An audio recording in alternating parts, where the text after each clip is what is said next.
Michael, Shawn, and the Takeover Legends, where nothing's off limits. Free Agent Radio. Baby, tap in. Tap in. Tap in. That was my best Michael Shawn. tap. Nah, you gotta be a little bit more energetic when you do it. Oh, and I gotta have a squeaky voice too. Yeah, tap in. There Michael you go. Take over Legends. Yeah. Hold on, let me get my mic. It's muted right now. Hold on, let me fix my mic. I don't want to do your this. Your mic is shaky boots. I got Shaky Records mic. Michael Shawn is flying back to Dallas this morning. Yeah, he's supposed to be checking in on the cell phone. We know how that go. If Mike check in, he checks in. He's on Spirit, so you know that they ain't got no Wi-Fi, so he ain't checking in nowhere. Spirit, good old Spirit, charge you $5 for a cup of water. I've never ever flying Spirit again, just because they tried to charge me $5 for this little bottle of water, but I digress. I thought water was free. Somebody said Shiny. Brandon said Brandon. Good morning, Brandon. Good morning. Brandon. Brandon McCowan in Tyler, Texas. Nice. Yeah, so hopefully we will see him at Mike Shawn's All White Comedy Show with Rodney Perry on next Saturday, actually Saturday, September 4th. Tickets on sale now. Go to majestyevents.net to pick up your tickets. Good morning, Sky. Good morning, Sky. Wow, I got some people up early. I got people up early. Hey, he might check. They might have Mike. Could you imagine if Mike got duct tape because he's unruly on the airplane? I can almost bet you and guarantee you he would bust out of that duct tape. Wow, that would not be good. Or he would say, as soon as y'all MFers take this off of me, it's on. It's on and popping. Okay, Brandon's in Fort Worth. All right, Funky Town representing. Shout out. Oh, he got a new single. He's an artist. Okay, Brandon, did you email? I'm pretty sure you did email it to me, Brandon. I'm gonna go through my emails. I probably told him I was gonna listen to it too. We can support, right? Is it BDS? Is it going to get flagged on YouTube or Facebook if we play it? I don't know. Are you BDS, Brandon? Where did you tell me where you sent it? Did you send it to my Instagram or did you send it to my email? Victor is in Tyler. That's his brother. Okay.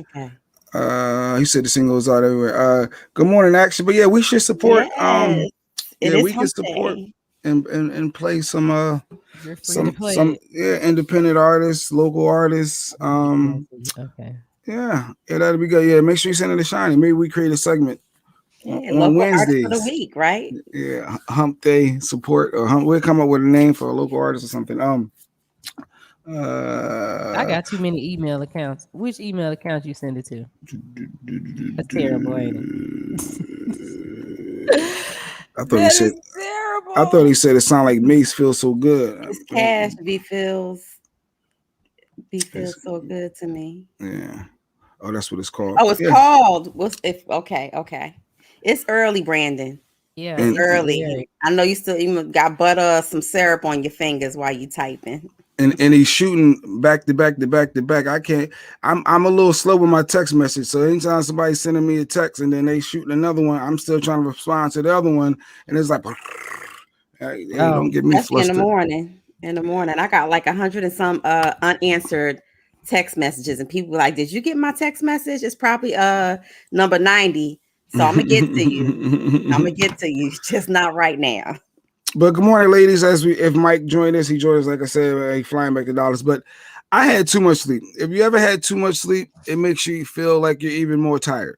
My body crashed. I went to the doctor. I did a bunch of stuff yesterday that I had to take care of, and I came home and literally by 8 o'clock I was asleep. I've never just went to bed at 8 o'clock before and didn't wake up until now, and I feel extra tired.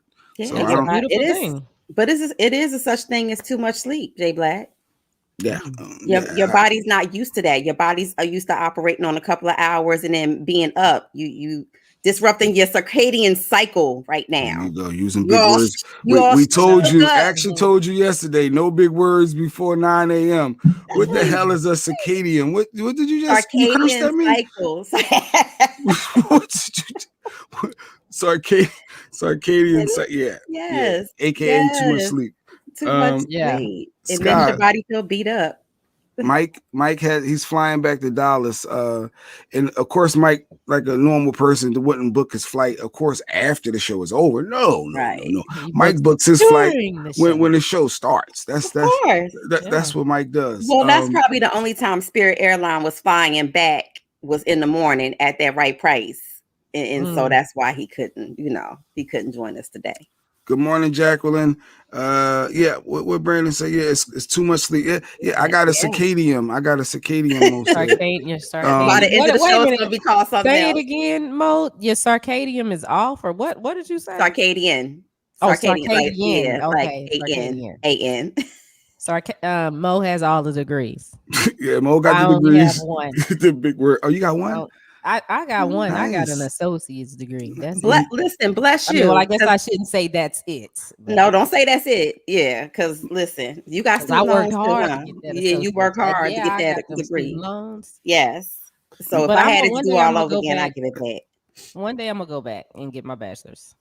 Only if it's going to make you more money. Because if not, it's just going to create more debt. Unless it's a personal goal of yours. I say, don't do it, girl. Don't do it. No, I mean, like when I, when we find the lottery numbers or we become millionaires, then I'll go back.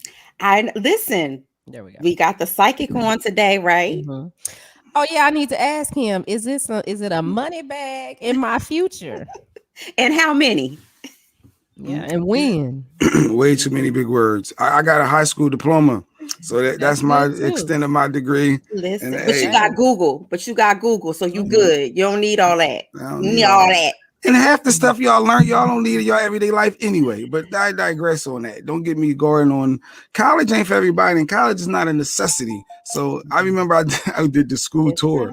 And I told the kids that, and the teachers were upset with me. I always remember that. Of course. Don't ask me to come speak to the kids, and then you don't like my message, then you get mad. I just said college is not for everyone, but college does help some. You start off making more money than others, but you can still get there to make that money. But they don't feel obligated that you have to go to college if you don't choose to go to college. True. No, because when I started radio. Well, I started getting paid in radio. Let me say it like that, because I've been in radio longer than the 28 years, but I started getting paid when I was 17. By the time I was 19, I was already at $50,000 a year. And my friends were still, working at Checkers, still in college, working at Bojangles. Yeah, but before I hit 21, I had already hit six figures. So no, just because you got a degree, now it does not necessarily mean you're gonna have that bag. Absolutely. Hey, good morning, Kathy. Oh, yesterday, so Kathy's saying she got an article talked about the red wing flying insects that are taking over Pennsylvania area, and if that's what Mike was talking about yesterday. Yes. So yesterday, Mike was doing a bug excursion because the bugs are taking over his South Jersey area, Philly area is all over. And yes, Kathy, them red wings. Those are the ones that he was so worried about. So I'm scared of anything that fly. Like as small as it is, anything that can jump up, pop up, hit me in the face is a whole problem. And I don't know how, because I lived down south all my life. New Orleans, Arkansas, anywhere coastal water, you're gonna see them big water bugs, and they got wings and they fly down south. They don't fly up here up north, but they fly down there. Have you ever had a bug fly in your mouth? Yes, I have. That is the worst. And if it make it to the back of your throat, that little dangly thing in the back of your throat. Okay, Cardi. I'm trying to see. Okay, a lot of damage back there. Y'all remember this dude? Well, maybe y'all saw this, maybe you didn't. Let me pull this up. Yeah, Juan, the Google is a Google for everything. Or ask Siri, smart. She's smart. It's a YouTube for everything. Let me show y'all this video. What video? Wait a minute. Oh, I know what just happened. Okay, I had that other thing up there. So whenever let me share audio, Jay. Yeah, share audio. Let's see. This cat right here. Y'all check this out. What really happened on that Thursday here at Augusta High School that led to Chris Wood's death? The fuck was Yo, Wait, he turned hood down real this quick. fucking country ass fucked up town. He turned Shit hood flying in real my quick. mouth. The fuck? I can't see pollen. Let's get the fuck out this country, motherfucker. and it's a I news can't guy. see me.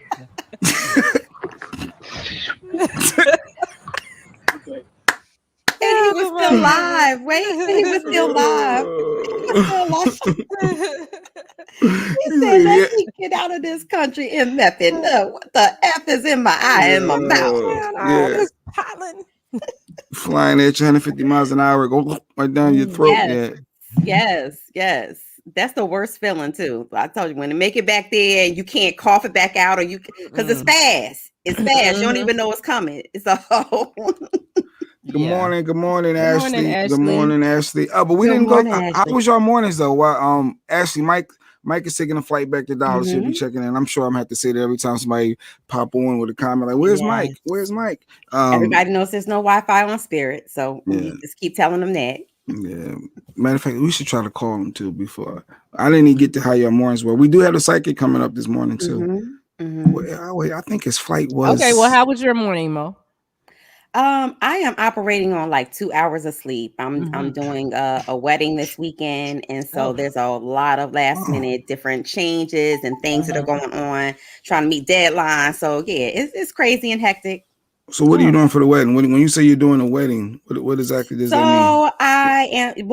So I did full service planning for this wedding, but of course I have to do decor and setup as well this weekend, which wasn't something that I actually anticipated. But however, you got to make it do what it do. You don't want to leave the couple hanging. That's the type of planner I am. So I want to make sure everything is what it's supposed to be. I'm going to go on site tomorrow, meet the tent people to set up the big tent and all of those things. But So you be using that because my wife is like, yo, the Dollar Tree be having some nice decoration that people don't even realize it be the Dollar Tree. So you got to put all that stuff together with the plates and the silverware and the little was it trinkets and orchids or whatever. Well, it depends on what you want for your wedding. You said trinkets and orchids. Well, the little design, like the favors. You talking about the favors, J Black? Okay, there you go. See, we can tell that you did not plan your wedding. I'm pretty sure Lady Q. Q was responsible for all of that. But actually, in this wedding, the man is very engaged. He's on every Zoom call, every meeting. He's helping her pick out things. He's definitely the ultimate groom, because a lot of men be like, look, just tell me the time and what I gotta wear and I'm gonna show up. So he's hands on. Yeah. So good luck with that. So y'all need a wedding planner. Yeah, reach out. You gotta have 5 or 6 different bags these days. So yes, I've actually been doing this since 2009. And she will travel. Yes, I do travel. Nice. Mo, how was your not Mo, Shani? How was your night? Well, I did my workout with Coach Jay with Johanna yesterday. We did the summer meltdown. And hey, sidebar real quick. My wife said you were a little interested in the trainer yesterday, weren't you? Yeah, I said me? Facts. Yes. You said, put that picture up again. I'm gonna follow you. I was, but go ahead. Go ahead. So, but we worked out, and so this morning I'm doing my protein shake. So I'm gonna do 2 protein shakes today and one meal. Then you got your little snacks. And your snacks in between. Yeah, your snacks in between. Go ahead, Shani. So yeah, because the birthday is coming up in November, and I got some goals. So. Well, my birthday is in like 2 weeks, and it's gonna get the body that I'm gonna give it. Until next year. Yeah, but I said I'm gonna do it. It's some stuff that I want to accomplish, and but shout out to you. Get me back to me. Because I got these girls where they need to be. Hey, Sequisa. Hey. Sequisa's out doing COVID testing this morning, I believe. Oh, be safe. Be safe. She's doing something with COVID this morning. And that's why she couldn't be on our square. She out there working, trying to help the community. Yeah, in East Texas, those numbers are rising. They had one school district that had to shut down. Wascom. Wascom ISD. So they open back up, and then because the explosion is happening again, they had to shut back That down. Delta variant. So, It was about 60. I think they said 65 or 70% of the teachers and students tested positive for COVID. wow. So we got So they had to shut it COVID. down. We got COVID's cousin Delta, and neither one of them show the same symptoms. So you know, it's real out there. It's definitely real. People ranting and raving about this doggone wearing mask, and I'm just not gonna wear a mask. So was it a case? And where's Shiny for? Where's though they said the teachers were mandatory? Because I know in Jersey, there's mandatory teachers mandatory must have the vaccine or got to get tested weekly, which will probably be annoying for them eventually, where they're going to just get the vaccine. So, but in Texas, that wasn't the case, and maybe that's why 65% have it.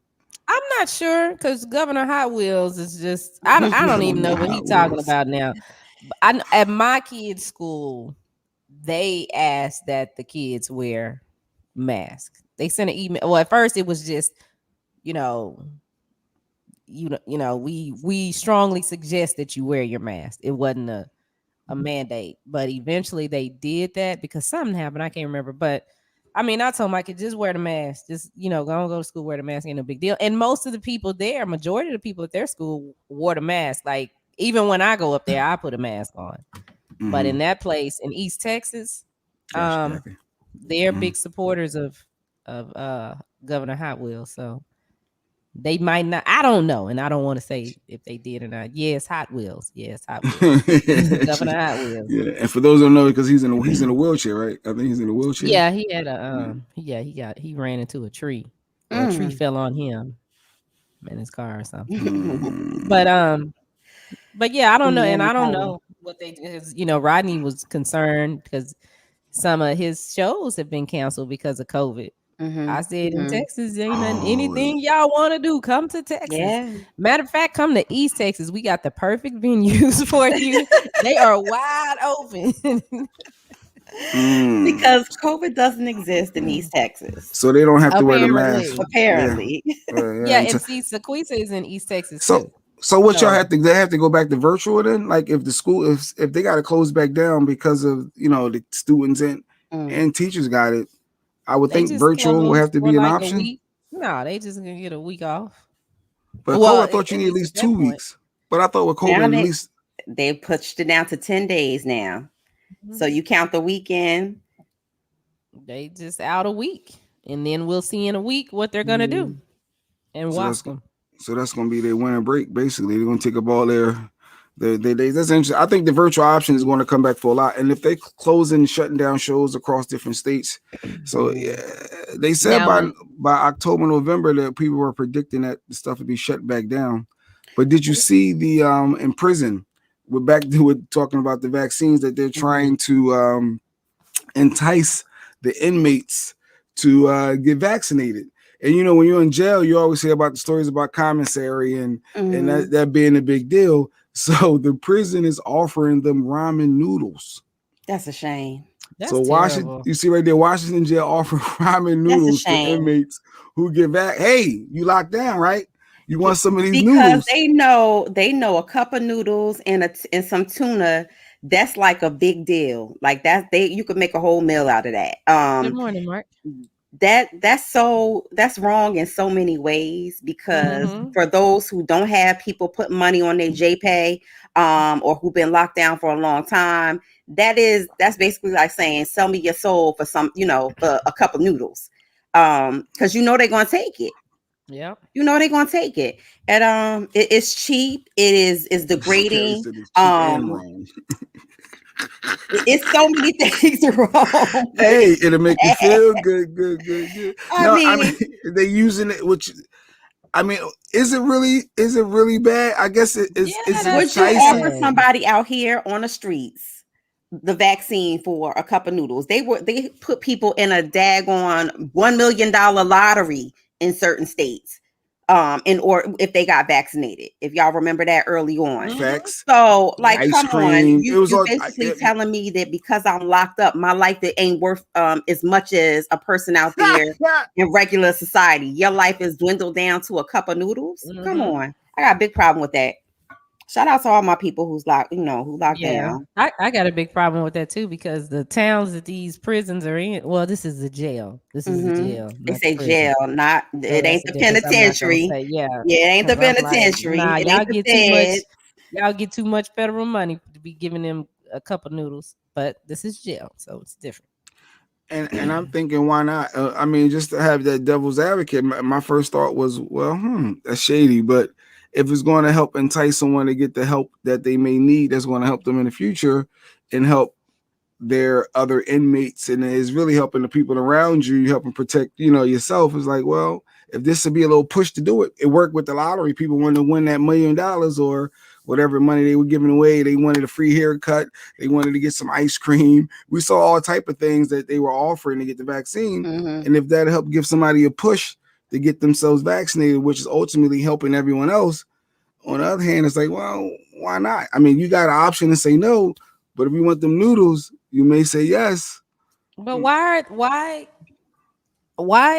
are they having to jump through so many hoops to get people to take this? It reminds me of like the flu shot. The flu shot, that's an option. People didn't really say nothing, but it's when you get the flu shot, or some people get the flu shot, sometimes what happens? They still end up with the flu. So you still get I don't sick. understand why people don't Or the recognize symptoms. that when you get this shot, you could still end up with COVID, because in the shot is part of the virus. That's the point. That's how that's how they say it helps work in your body. They got to put it in you. So it might, you might end up with it, you might not.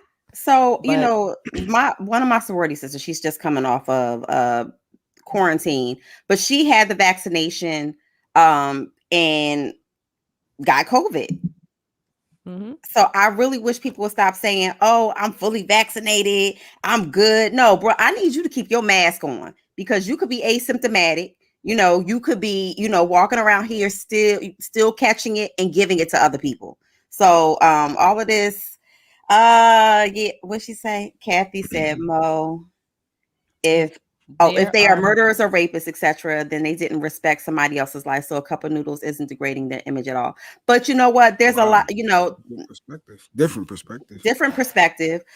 For me, I feel like, and this is my personal opinion, if you're offering this to somebody in jail, you're just basically saying, regardless of why they sitting there, because we do know that there are some people in jail that didn't do anything or commit the crime that they've been put in jail for. Just back child support. Back child support. If you live in Philly, you can't get locked up for parking tickets.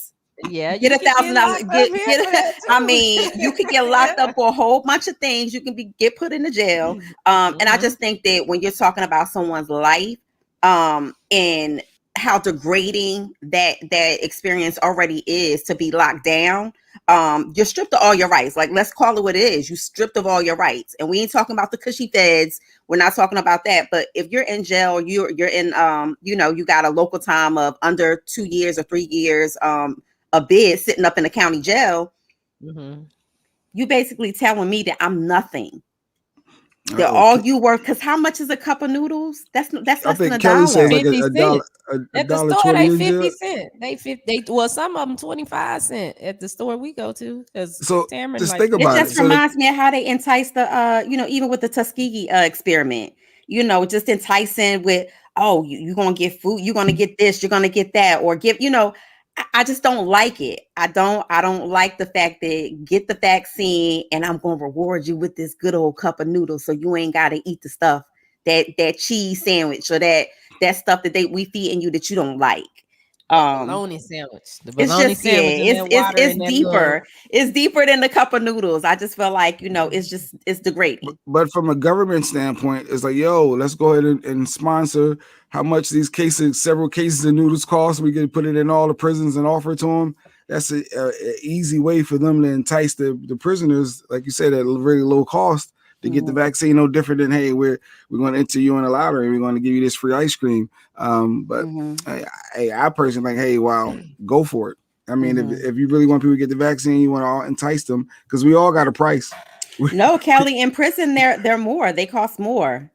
They cheaper out here on the streets, but they cost more. Everything on the commissary it's hot list commodity in jail. is expensive. And not to mention they barter, they use certain things to barter with. So yeah, that whole oodles and noodles, and it ain't even oodles and noodles, it's a cup of noodles. It's a cup of noodles. That's the one that got noodles. That's the one that got the peas and the corn.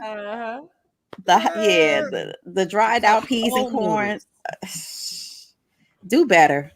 That's all I gotta say. No better, do better. I say keep it pushing, and if they offer you take it, you want a couple of noodles to take your partners too. I'd take a shot for him too. I really want them noodles. If you got somebody who locked down, just sign on to JPay and send them like $20. It costs like $5.95 just to send money on JPay. Send them $20 so they're not enticed to take this shot, which is not one shot. Like, let's be real.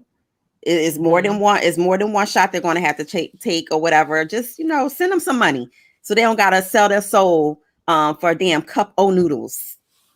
Cup of noodles. Good morning, Shawn Robinson. Good morning. Good morning, Shawn Robinson. All right, what are we gonna do next? So there's a couple things. Or Busta Rhymes. We also got today is the anniversary of Aaliyah's death. Y'all remember? And they just started streaming her. They opened up her music catalog, and I think it broke some type of records. Mo, did you hear about that? Wow. Yeah. So we're all y'all. Like, do you remember where you were at the time? Like when you heard the news? Like I remember exactly where I was. I was in a club, and Jay Ski two-wayed me, and he, to let me know that it happened. And I was like, "Are you sure?" I was like, "You sure this ain't fake news?" He was like, "Nah, this is real." And and so for whatever reason, you kind of timestamp what you were doing, what you had on at moments like this. What were you doing, Jay Black?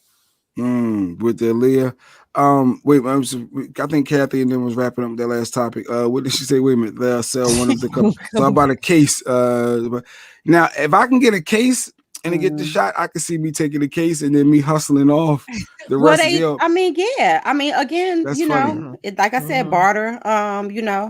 Depends on what it's worth to you. That's funny with the couple noodles for a vaccine shot. But Aaliyah, I was actually in a club. I was actually hosting a club. I think me and Mike was at the same club the same night. And in Philly, we was at a club night. August 25th was when Aaliyah plane crash. It was late at night too. And I remember us being in the club hosting and an announcement coming through our two-way pages. Motorola two-way page me. And then we made the announcement, and the whole club was just shocked, and everybody was like, and then of course we did a bunch of Aaliyah songs. But Aaliyah was a really big deal. I know it was like 20 years ago now. So a lot of people that might not know her music to that degree. But it was a big deal in the industry. Losing Aaliyah. Absolutely. I remember being in the club. Shani, where were you at? So I found out the next day. Because at the time I was in Augusta, Georgia at Foxy, Radio 1's Foxy station. And so the next morning when I came to work, I was standing in the production director's office, and the story popped up on the computer that, she died in a plane crash. And I remember I was like, why they lying on this girl? I'm not getting on there saying this. And he was like, no, Shawn, it's real. And we just stood there for a minute like, what? So because it was so unbelievable. That's not even something that you think that's going to happen to someone that, especially, I know we place emphasis on young and dying or whatnot, but that's just not something that you thought that even could happen. Right.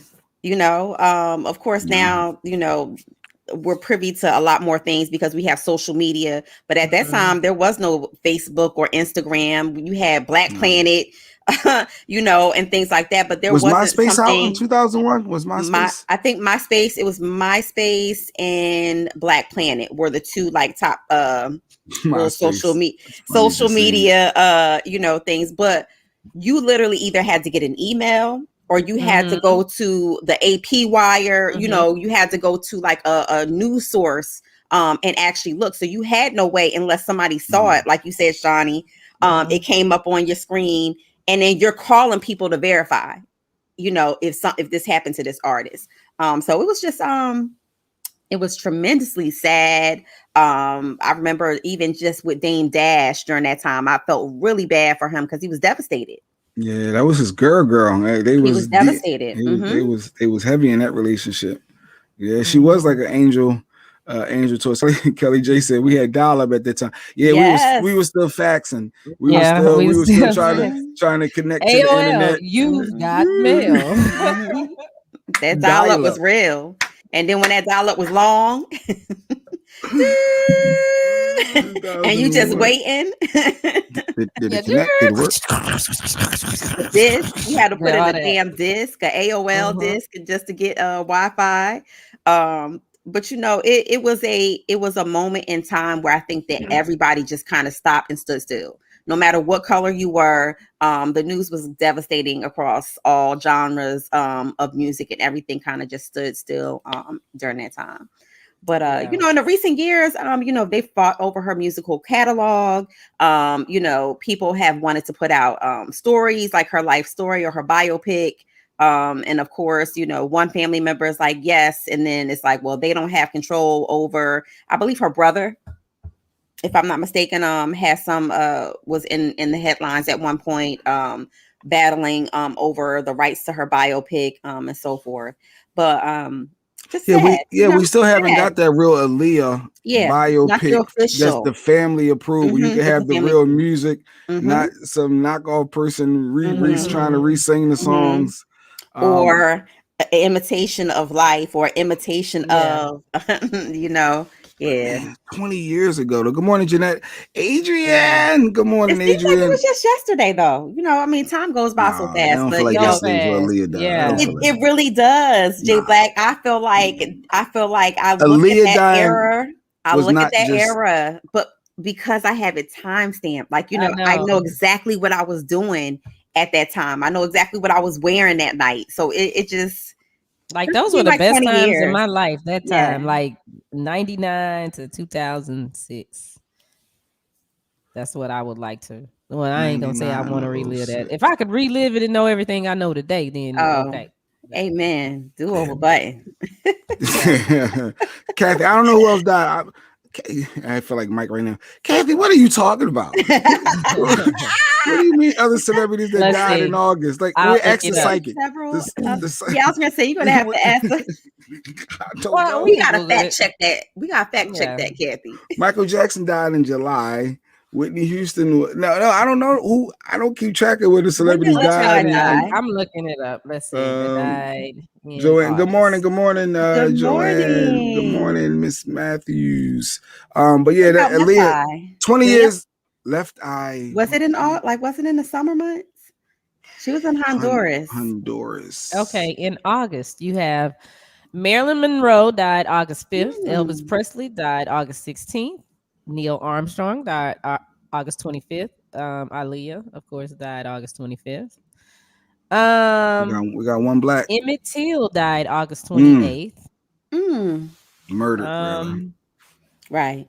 It's a whole bunch of white people. Let's see, Babe Ruth, Charles Lindbergh. Yeah, Whitney was February. Yeah, Alexander Graham Bell, Charles Bronson. Queen born. Aaliyah died 20 years ago today. Queen born. Whitney and Michael. Warren G. Harding. Who is that? Warren G. Hardy. I know somebody that was born in 1923. I heard that name. Oh, Bernie Mac died August 9th. There we go. Now you go, Kathy. We got Aaliyah and Bernie Mac passed away in August. There's your stats. Yeah, stats for those stats. There's your stats. Yeah, and it's a whole bunch of pages. It's like 247 pages of this. So, wow. So you may be on to something. Maybe we'll ask the psychic. Is there something in August that is poignant? I rather have birthdays than deaths. Yeah, W.E.B. Du Bois died in August 27th. Yeah, they say that there's a certain time that there's actual more people die at a certain time a day than others. It's like at sometime in the morning, 9 something in the morning. Wow. Yeah, I was like, girl, I'll be Googling facts. Gregory Hines died in August 9th. Gregory Hines. So there's another black person. Kathy. I mean, we don't want a lot of them, but that's 3 that I'm aware of. Huey P. Newton I died heard the on. name, couldn't tell you what he did. What? You don't What'd he know do? who? Power to What? the people. Okay. I was Now like, I wait a got minute, you. what? I'm about to say a lot of these names you're saying, William What E. Du school did you go Bois. to, J Black? I'd be like, that sound familiar. Yeah, but yeah, Newton for sure. Yeah, they just had a whole movie on him, right? No, that was Fred Hampton. The movie was on, but wasn't Huey Newton in the movie? I thought Did most he? people died on Mondays. Then now that's a whole nother Yeah, stat, Sean Robinson. because they were doing stats on death and what day do most people die on, what time. I was like, do people really be Googling what time of the morning what time of the day am I most likely to die? Like, but yeah, it's an actual thing. Yeah. Stats and the facts. Always say that. Then my wife always refute me, Ashley. They say you always like 2 months before or 2 months after your Or birthday. the A month lot of after, time. or the month before. Yep. Yeah. I think it's. I know this is gonna sound bad, but I think that it's cool when a person dies Who to on die? their birthday. Because it's to me, it's like, oh, that was a complete life. You started and you ended, yeah, the same day. So you thought when Frankie died, she thought it was cool?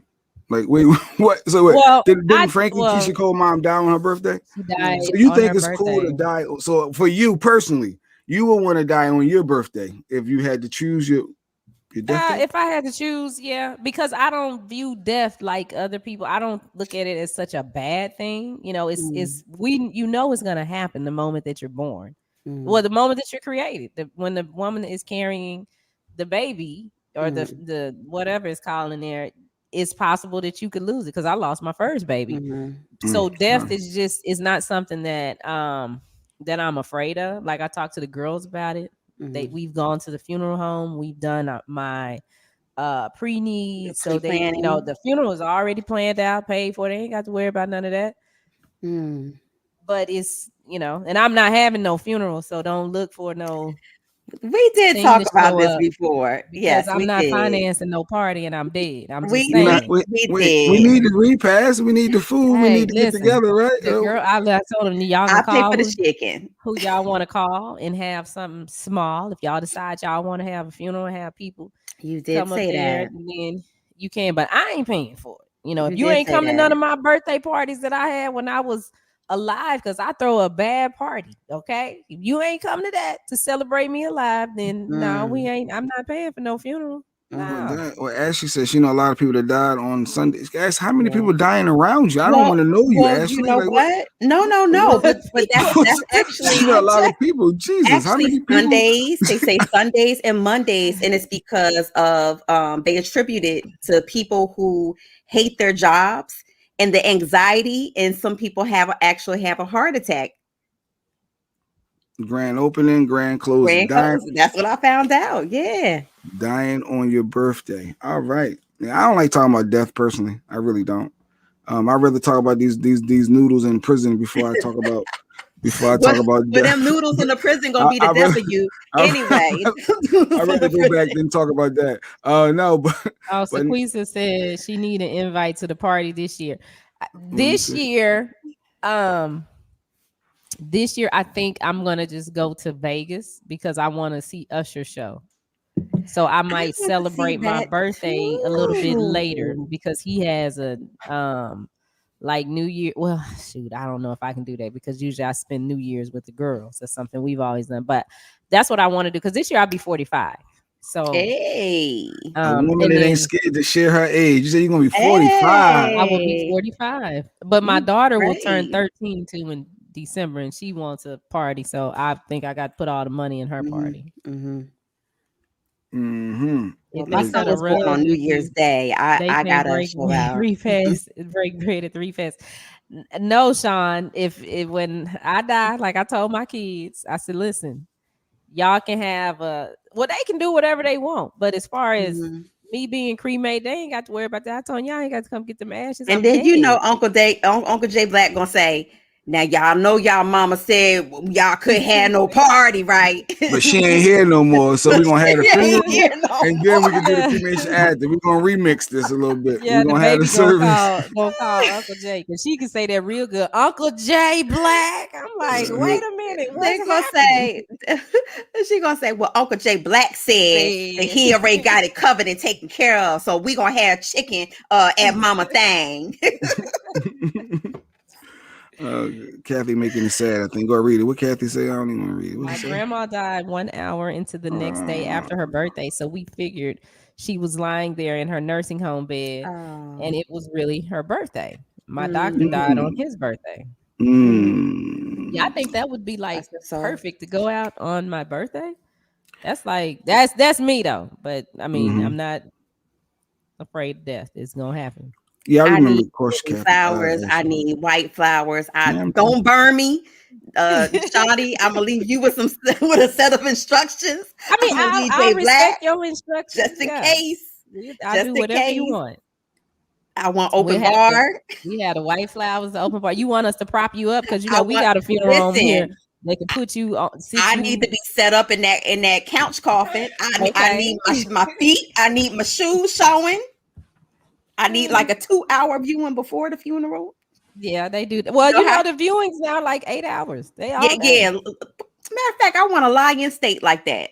That's what it's called, lion and state. Yeah, I need y'all to be able to see me for a couple of hours. Make sure my face beat. Good morning, we Don. had an argument when my aunt died, and I never thought about this, but you know, my mom and I had to, you know, kind of take care of it. And they started talking about go buy some pantyhose and some underwear. Yeah, I said she dead. What are we putting underwear on her for? She is dead. So you want me to go buy some drawers for a dead woman? I'll tell you why. So most funeral home directors, the way it was explained to me by the funeral home director was that they want to make them to send them off basically as they dress them as they would getting prepared to go to church or a function.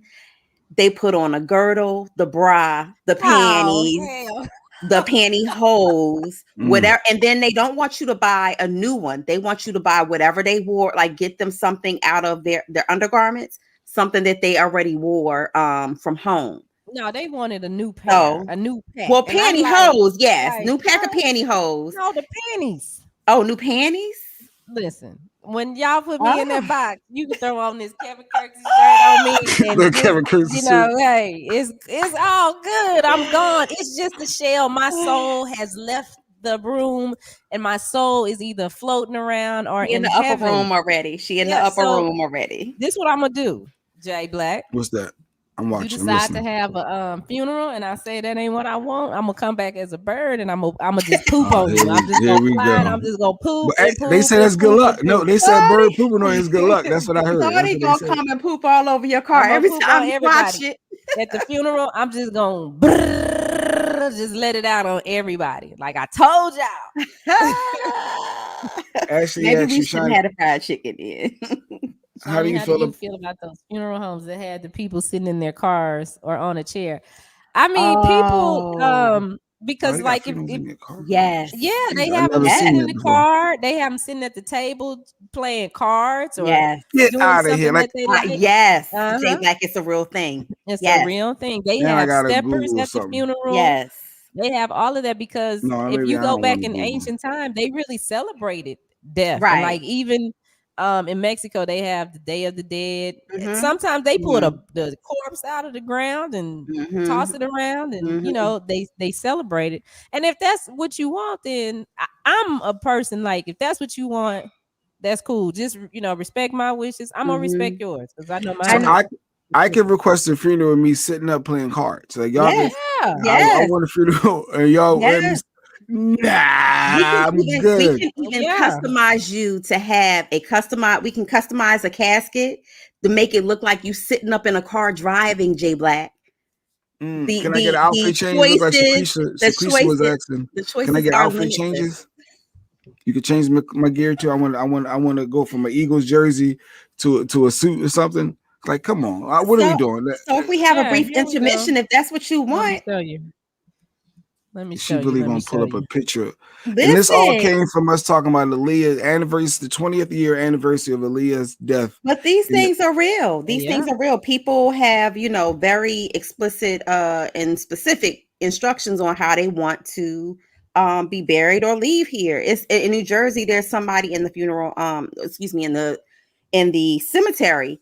There's actually there's a full like Cadillac Why do and a people want to full Mercedes Benz. come see you when you're dead? But yeah, they don't want to see you when you're dead Right. alive, but they want to come when you pass away and they don't be fronting.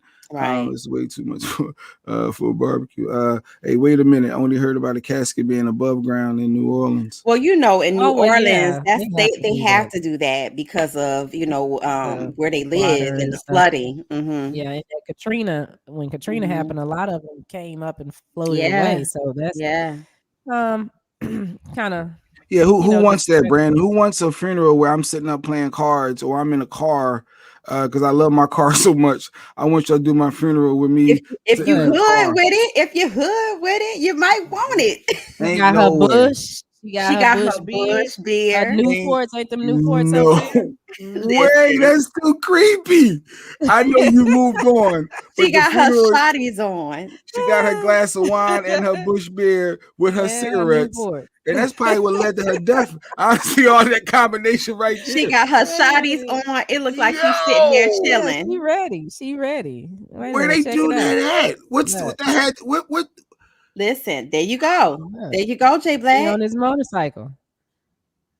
There you go. I'm stunned. I've never heard. I can't be the only one that ever heard of this before. No, this is a real thing. Hey, that's how they want to celebrate Kathy said, I do a custom casket with my bacon. He gonna line his casket with bacon. Look at dude. He got his slides on. He got his Nike slides, his Doritos. Look at his game console. He in his gaming chair. Playing NBA Jam or whatever the latest NBA game is. Could you imagine going to someone's funeral? Look at his socks. They are he got on his socks. Sitting up like that. First of all, they did a good job on the body. Mm-hmm. Look at his hands. That's real difficult. Good. That's difficult. Oh, it must be his favorite ball player like that. From the Celtics with his Doritos. Were they a sponsor at the funeral? Like, look at the Doritos next to him. That's what he liked to eat. Probably was Doritos. So they threw it up there for him. Put that in there. What are we doing? Jay Black, like, look, we gonna get these Doritos sponsor. We gonna get Bush. And we ain't even gonna have to cover the funeral. They're gonna pay for the whole thing. Yes, Jeanette. This is some dumb. I use my cuss word for this is some dumb ish. Like I ain't never heard. Hell no. Yes. I mean, that's what people want. That's what they want. So he got his low on. That's probably what he used to wear. Walking around. He got his low on. He got his look. He got his man bag on. He's sitting right there in that chair, chilling. And y'all think this is okay? Like to have that's a funeral. what they want. How do we know that's what he wanted? That's what the family wanted, or I'm bugged. Listen, I mean, they got the steppers that come out, the people that come in and step at the funeral and dance, and I mean, they turn it into a real, celebration, and it is a celebration of life. It's not supposed to be sad, right? It's really not. You're supposed to enjoy it. It ain't what I want because I just want to be. I said, listen, when they pick my body up. Just go on and cremate me. I'm gone. What are we holding on to me for? And please maybe they want to put you on a necklace or an urn. Maybe they just want to keep a part of you with them, Shawnee. Carly already said. She said when we get the ashes, we gonna go take them to the beach and pour them in the water. See, that's my baby. She's sentimental. She, that's sentimental. That's sweet. Yeah, and that's fine. But I like the water, and I've never even said that to her. But for her to just be like, well, "We're gonna go pour." So we're gonna have your funeral outside. You're gonna be in the water fishing or something. Like, come on, Shawnee. Like, what are we talking about? I love the water. So she gonna pour the ashes. I said, y'all ain't even gotta go through all of that viewing and stuff.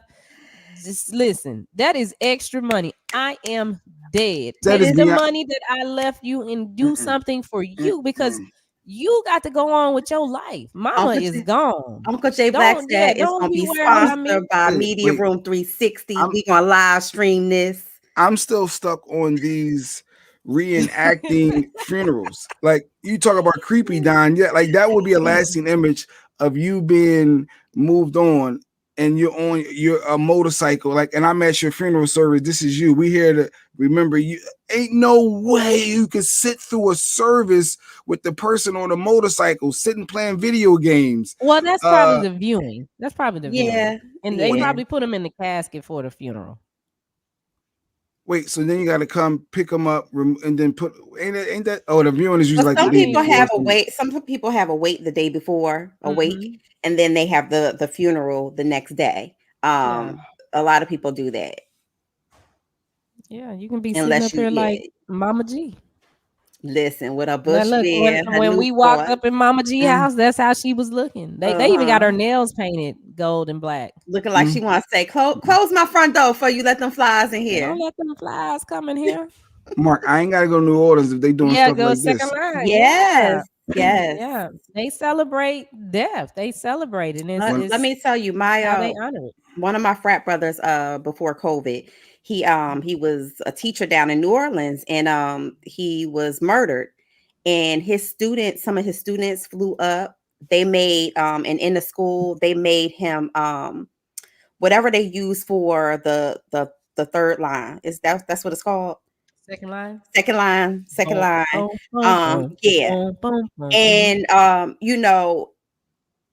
I thought that was not, like, to me, that's how I would like to be remembered and memorialized, as a celebration, and not so much as just being sad and somber, especially if I wasn't that type of person in life. And he wasn't that type of person. He was a lively person, and it was so befitting during his funeral. Shawn says, I have a question. What do you guys want to be most remembered for? I'm going to answer first because I got to go take these kids to school. But I would say I would like to be remembered most for being caring, having a big heart, and accepting. Because, I accept the whole. I just don't think you should judge other people. They do what they do because that's what they do for whatever reason. And I think sometimes people are too hard on other human beings that are doing what's right for them. You might not agree with it, but hey, if that worked for them, as long as it don't bother me and these two over here, the two pimps, then we're good. So when they come over here, then it's a problem. Right. It's cool to celebrate life. I'll be back. All right. Yeah. Shawn to be back. And then, but when you come back, Shawn, the psychic should be here too in about 25 minutes. We got the psychic. Well, let me hurry up. All right, Shawn. This is right here, celebrating life right here. But this is you. No, the motorcycle, and I mean, we get back to Shawn's questions. Mo, get you the answer before we go to break. But I'm still stunned that people would have a viewing, a service, whatever, with the image of the person sitting playing cards, smoking a cigarette. That's how they want to remember their loved one. It might be shocking to us because I might have a nightmare. You might have nightmares. Like that's going to be no. But their family might think it's lit, and they might think that it's something. It was like an ode or a last, homage to their loved one. So maybe that's how they, they just want to remember them. Like he was always on his bike. Every time you seen him, he was on his bike. It was like part of his legacy. The one about the drummer. No, I didn't see the drummer one, but when Shawnee come back, maybe we'll put that. I don't know about a drummer playing cards, video games. I am. I'm honest. This is not for me. Will it ever be for me? And no, I don't want. But what do you want to be most remembered for? That's Shawn getting all deep. Shawn Roberts getting all deep early morning. What do you want to be? What do you want to be most remembered for? So I think that one of the things I want to be most remembered for is my attitude towards being a servant leader. So, of course, y'all know I'm in a sorority. I'm a Eastern Star. I'm also a daughter. And so I embrace the life of community service and giving back to my community. And just being a better person to others. So I think the most thing that I want to be remembered for, and then my smile, my passion for people. I think those are the things because sometimes you never know what somebody going through. They could be having the worst damn day. And you ain't even got to say nothing to them. You could just smile at them or whatever. And that could be like the thing that helps them from not going over the edge. So You know, people always say, "Oh, you're always smiling. You're always smiling." And not that I'm always happy, but that's something that if it makes you feel good, then you know it served the purpose. So servant leadership and certainly making sure that I give back to the community is one of the things I want to do. Remember? Sounds good. Secretia said, "Oh, what sorority? I see you rocking red. Oh, no, You ain't supposed to be rocking red. Oh, Bo, I didn't catch that. Don't do that. So I have somewhere to be today that requires me to wear red as soon as I get off air. So that is why you see everything in my closet is pretty much royal blue and white or white for the daughters. I am a Zeta. I'm a proud member of Zeta Phi Beta Sorority Incorporated. And actually, this is my 25th year. This is fall 96. I went over Cheney University Chi chapter, Fly Chi, shout out. Yeah, I never got into the sororities and fraternities, and maybe because I never maybe because I never went to college. Maybe if I'd have went to college. If you were a woman, we actually do have an auxiliary in our organization for women who desire to do community service, but they did not achieve a 4-year degree, and we call them our amicais, which means friends. You can still join if you never went to school. You cannot be a Zeta, but you can actually become an amici, which is called it means friend. They are friends. I'm an affiliate. I'm an associate. They're auxiliary. I don't even want to talk because I know it could be disrespectful if I say the wrong thing. For y'all don't know, Mo get really, really upset, and it's not a game when it comes to that world. So I try to stay in my lane. So I'm not even going to keep going with that. I tried, but when the dude yelled in my face, I decked him. Well, all right, Brandon. And he got kicked off the line. That's what they do, right, Mo? They yell at you. So Zeta Phi Beta Sorority Incorporated is a non-hazing organization.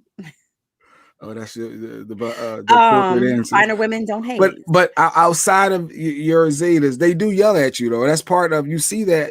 I saw it on Spike Lee, Gamma Phi Gamma, right? I saw it in that Do the Right Thing. I know that school days. You talk about school days. So I know that school days is most people's first, especially if you've never been on, in HBCU, or if you've never been on campus and you've never seen Greek life before.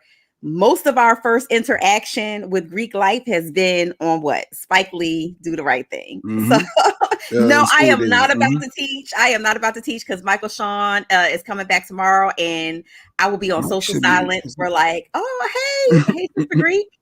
I will be on social silence if I teach y'all. So yeah, but it's one of the best things I've done in my life. It's allowed me a larger platform to give back. Currently I'm the second vice president of one of the largest graduate chapters in Pennsylvania. Nice. And so, it allows you to give back and do more in the community and to reach more people. So all right, that's good. I knew we've been. What about you? What about you, Jay Vlad? What do you want to be remembered for before we go to break? Honestly, I don't think that far. I don't even want to talk about death. You don't think past bacon, do you? No. My wife say that's what's wrong with us black folk. We think we ain't gotta have stuff laid out, and then when you die, people be arguing over the furniture or arguing over everything. You gotta. Was she right? Don't nobody want to go searching through your sock drawer to find, your paperwork and he would have wanted me to have his PlayStation. He would have wanted me to have this. He would have wanted me to have his chain with the J on it. Cause see, my name is Jacques. Yeah, give me that. I don't get involved. But I guess at some point I got to be an adult and do a little will. I told my wife, everything, if we're married, it's all on you anyway. Like, don't it? If you're married, it goes to the spouse and they got to figure the rest out. Ain't that how it works? If you're married, they control everything. Your spouse is grieving. Your spouse is grieving. So you don't want your spouse to be grieving and trying to figure out how to bury your ass at the same time. Make it simple. Do some pre-planning. Just figure out that car note and you'll be all right. Just make sure you keep the payments. You can keep the car. Like, just keep it going. Like, I don't know what to say other than figure it out. Where's Michael Shawn? Hey Dave, so Michael Shawn is flying back to Dallas. Yeah. Of course, the responsible Mike didn't book the flight after the show. No. Yes. Mike said, you know what? I'm gonna book the flight for 7 a.m. as soon as the show in the middle of the show. So absolutely. And of course he's on Spirit Airlines, so you know it ain't no Wi-Fi. So he ain't calling it either. He tried, he can't connect. That's Mike. But we do have the Psychic coming up in in about 20 minutes. Yes. But death is real. We were talking about the death of Aaliyah. We talked about they offered noodles for vaccination in jail. So you're in jail, they offering you the ramen couple noodles or whatever for you to get the vaccine. Yes. Hey there, buddies. Good morning, Steph. I hope you're feeling better, Stephanie. Yeah, Shawn the same way you feel with the whole death. We're not talking about death. Come on, we keep it moving. I'm gonna be here for a while. Hopefully, I can see you lining your casket with bacon though, or like maybe have you at the table like you eating your bacon. They abided me with a plate of bacon sitting there. I want y'all to remember me for the bacon. No, I'm good. Facts. I wanted to sign before we had a Sigma. Oh wait, that's for you, Mo. You want? Oh, he said I wanted to be a Sigma, but dude was yelling and his breath wasn't on point, so I lost it. Oh, Brandon. I'm sorry you had such a bad experience. To stand his ground, man. Hey, I do stand my ground and speak my mind, Kathy. That could be that, and then we could put across the casket habitual line stepper. Line crosser, they call it. Habitual line crosser. Bacon and disagreeing. It's okay to disagree, Queen Boy. I hate when people always agree with people just to agree. No, it's okay to speak your mind. And I really stand firm with being able to respectfully and professionally speak your mind. You ain't got to hoot and holler. But this is J Black. Just speak your mind. That's what I do. And that's what Mike get all upset about, because I can disagree with Mike, and there it is. All right. So we're gonna take a break and come back. We got Shawnee should be back. The Psychic should be here. Yes. We're gonna talk. We got Busta Rhymes. Busta Rhymes was in the he was ranting and raving in his Busta Rhymes voice. Right, read what I said. I think he wanted me to be an adult. What did he say? Read it, Mo. He said, no, you have kids, Jay. It's not that simple. They could argue over getting things if they wanted. Do it well. Absolutely right, Action. Because say you got a child who been disrespectful and you want to say, you know what? When I roll out of here, I'm going to leave you $1. So you cannot contest my will, because I meant to leave you something. So yes, at least create a will. Leave them at least $1. Don't leave it. Don't say I'm giving all my stuff to kid A, because kid B can hold that up in probate court for a long ass time. I ain't stressing on that. Yeah, Mike's on Spirit and he's taking a Black and Mild break. Yeah, with no Wi-Fi. With no Wi-Fi. Good one, Tam. Yes, Tam. All right, a couple more comments, then we're gonna shoot to this break. Yes, thank you for asking, Mo. My sister made it through her line though. Okay. Shout out to her. Only the strong survive. Man, these comments are flying in. It's hard trying to talk and do comments. Where's Mike at? Mike, where's Shiny go? I think it's been 17 years now, Azazeta. That's her. All right. And it's okay it's okay to disagree, but speak your mind. Don't disagree and then go talk behind the scenes in private, because that's what people do. A lot of our people, we don't do that. And then you go behind the scenes, talk to your girlfriend or your friend and didn't know. Let the person know it's okay. It's okay. Just because I disagree with you doesn't mean I'm arguing. I can able to speak my mind. I'm just explaining to you why I'm right in theory. But I just seen the Buster, behind the music. So yeah, he was ranting and raving about mask and vaccine and F your mask. Mm-hmm. So we'll see that clip when we come back, right? So yeah, when we come back, let me find what clip we're gonna play. Enes, play Enes. All right, here we go. We'll be right back. Michael Shawn and the Takeover Legends. Has Michael said, yeah. I got it. Squeaky voice. Your voice ain't squeaky enough. It's Michael Shawn. It's Jay Black, Sexy Mo, Shiny Scott. We'll be back after the break. Yeah. What up, y'all? It's Michael Shawn from Michael Shawn and the Takeover Legends. And just in case you missed the show, check this out. So how did Jay Black look out for you when the making of the band? Absolutely, 100%. And he got you in. I mean, he didn't write my rhymes, but he definitely. No. We don't say Jay Black goes through no rhymes for you. No, he wasn't a ghost. That would be funny. That shit would be so funny. No, Jay Black. What happened was, unbeknownst to people, I was just planting a lot of seeds. So I was I was belonged to a group called the Bum Rush. Out of that came a producer called Black Key. Black Key ended up getting 2 placements on the Great Depression album, DMX. Songs entitled Who We Be and We Right Here. So with that relationship, I built an alliance with DMX. So I was currently trying to, be signed to his Bloodline imprint at the time. And in the midst of that, we met Miss Jade, Roscoe Pico Chain, and Timberland had his B Club imprint.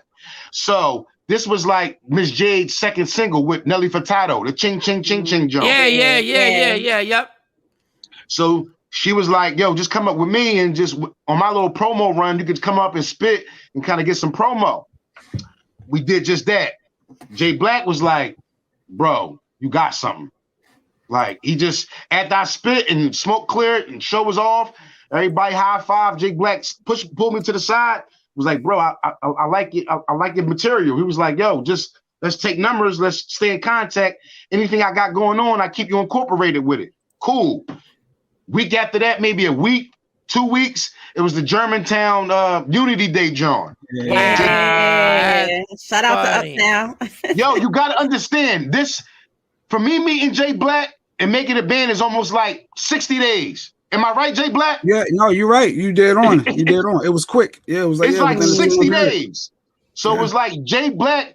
People don't know he is the gatekeeper. Well, for me, he was. Yeah, he is the gatekeeper. Yeah. Then after that, the competition came down from Bad Boy and MTV. Jay Black hit me again. Yo, bro, the MTV and Making a Band is doing the competition, but they get with us to do the competition. So you got a rep from the radio station, which is me. You got a rep from MTV, and then you got a rep from Bad Boy, which is Harv. So it was only them 3 on the panel. Yeah, celebrity judges. Yeah, yep. Celebrity judges. Yeah, Jay Black, let me find out. You was out there trying to make careers. No, for real shit. Jay Black was like, I don't care what you say. Just get up there, do your thing. You got my vote. You got to win over these other 2 guys. And the rest is history. Search Media Room 360 on all streaming platforms. Michael, Shawn, and the Takeover Legends. Yeah. What up, y'all? It's Michael Shawn from Michael Shawn and the Takeover Legends. And just in case you missed the show, check this out. So it's Steven Seagal. We got Claudia Jordan. And Steven Seagal, you're at his house for a potential audition. Yes. He's got hair plugs. The house is really cluttery. It's really not that dope. But now, when you get nervous, now this is the funniest, quirkiest shit I've ever heard in my life. When you get nervous, your neck gets tight. Yeah, it was like tense. So Steven Seagal offered to straighten out my spine with his magical oils he got from the Far East. And I said, well, I know Stephen DeGrassi. I know, rocket scientist or medical expert. I don't know of any oils that can straighten a spine. That's just me.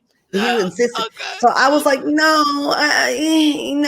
So he sat on the bed and he grabbed me and pulled me on the bed real hard on his lap. Oh, now it got serious. Oh shit. So then I'm like, okay. I started thinking about all the movies where he was doing that karate shit, and I was like, he gonna fuck me up. Claudia, you should have took that goddamn oil. Now give me that lavender. He pushes you on, he pulls you and you're on the lap, and now what? So ladies, y'all probably feel me on this. I pretended that I had cramps and I had my period, and I was like, you know what? I'm not feeling that good today, but let me come back in a couple days and I got you. I was acting my ass off because inside I was like. Wow. The hair plugs for me, but yeah, the hair plugs. He got hair plugs. Yeah. And I didn't like older men at the time, and he's white, and I'm just not really into all of that. So I said what I had to say to leave, and he goes, "You're not going to be acting like this when you come next time." I go, "Oh no, I just don't feel right. I need to." And he was like, "Oh, okay." Like he thought about it, like whether he's not. Oh, the door was locked, by the way. So then he unlocked the door and let me escape. So right, it was an escape. Yeah, it was an escape. Yes.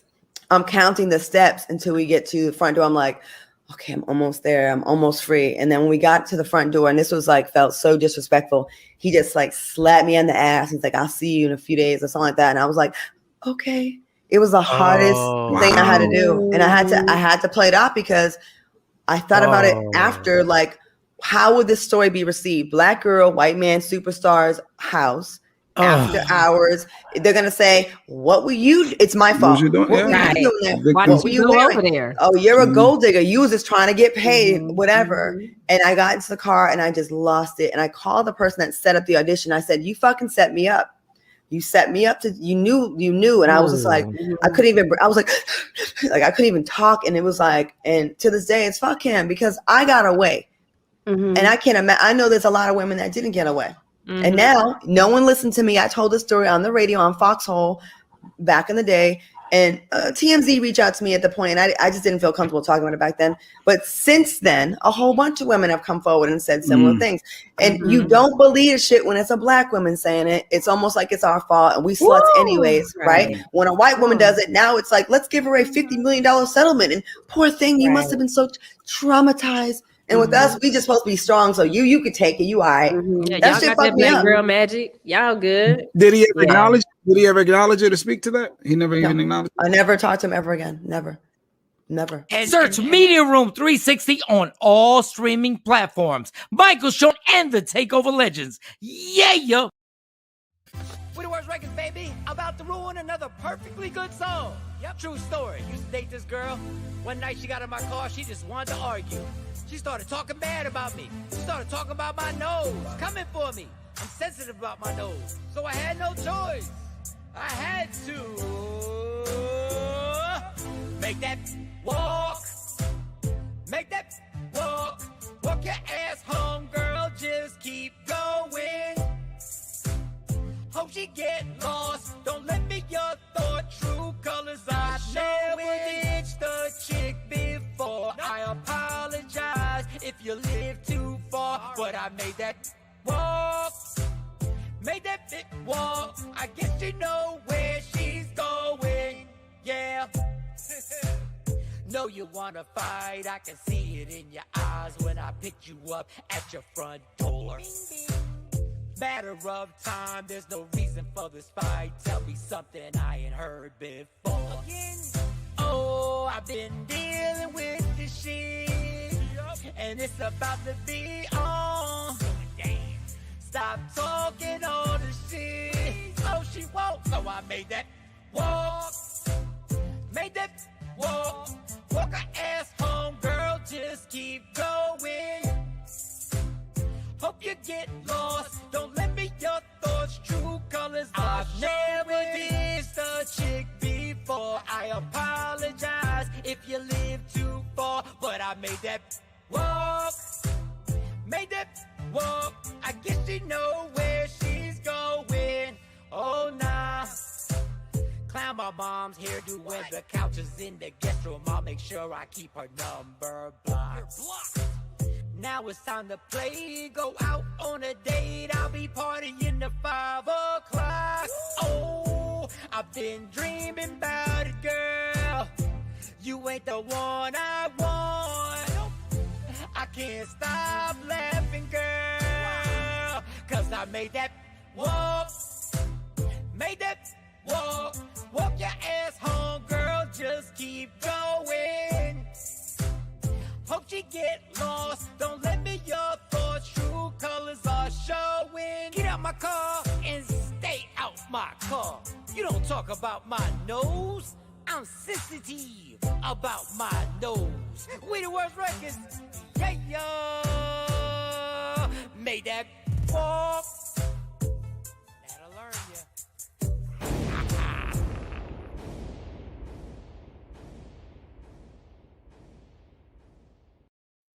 Don't never stop if you wanna be on top. Yeah. Tap in.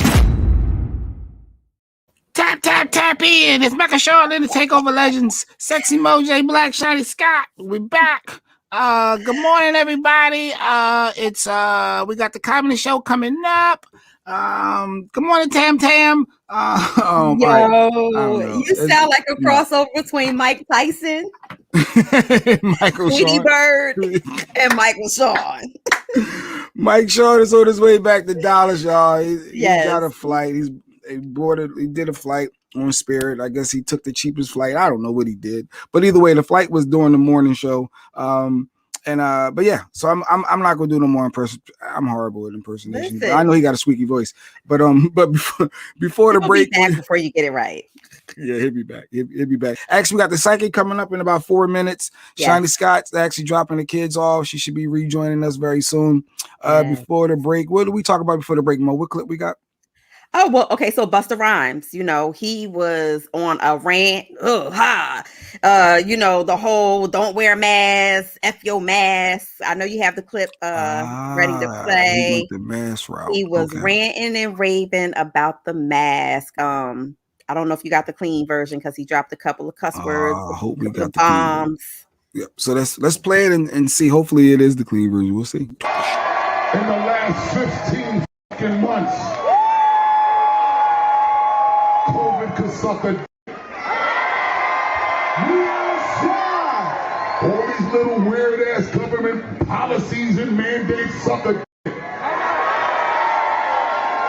Stop trying to take our civil liberties away. Feels good to be back outside. We outside for real. It's called the God-given right of freedom, right? No human being is supposed to tell you can't even breathe freely. Fuck your mask. I'm saying. Some of y'all might feel differently, but fuck your mask. I can't rhyme to you with a mask on. We can't eat food with a fucking mask on. We can't even see each other smile with a mask on. Damn, no. I come from a time where before I used to even want to holler at a chick, I used to have to do with my face to let her know that I'm into her. All of that energy gets blocked when your mask is on. Energy is important, and we are all conductors of good energy. We also got to be clear when a motherfucker trying to give you bad energy. You can tell from only the expression on their face. I want to see your face. Your mask. Hey yo, I'm sorry I got a little political and shit. I miss my people. We gotta talk. We can party, but we gotta talk. We gotta communicate. We gotta establish new understandings. That I ain't going through that shit again. And make sure y'all prepared too.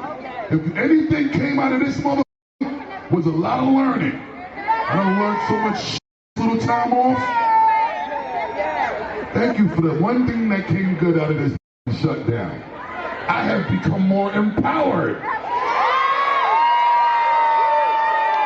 And this energy right here is unwinnable. They can't.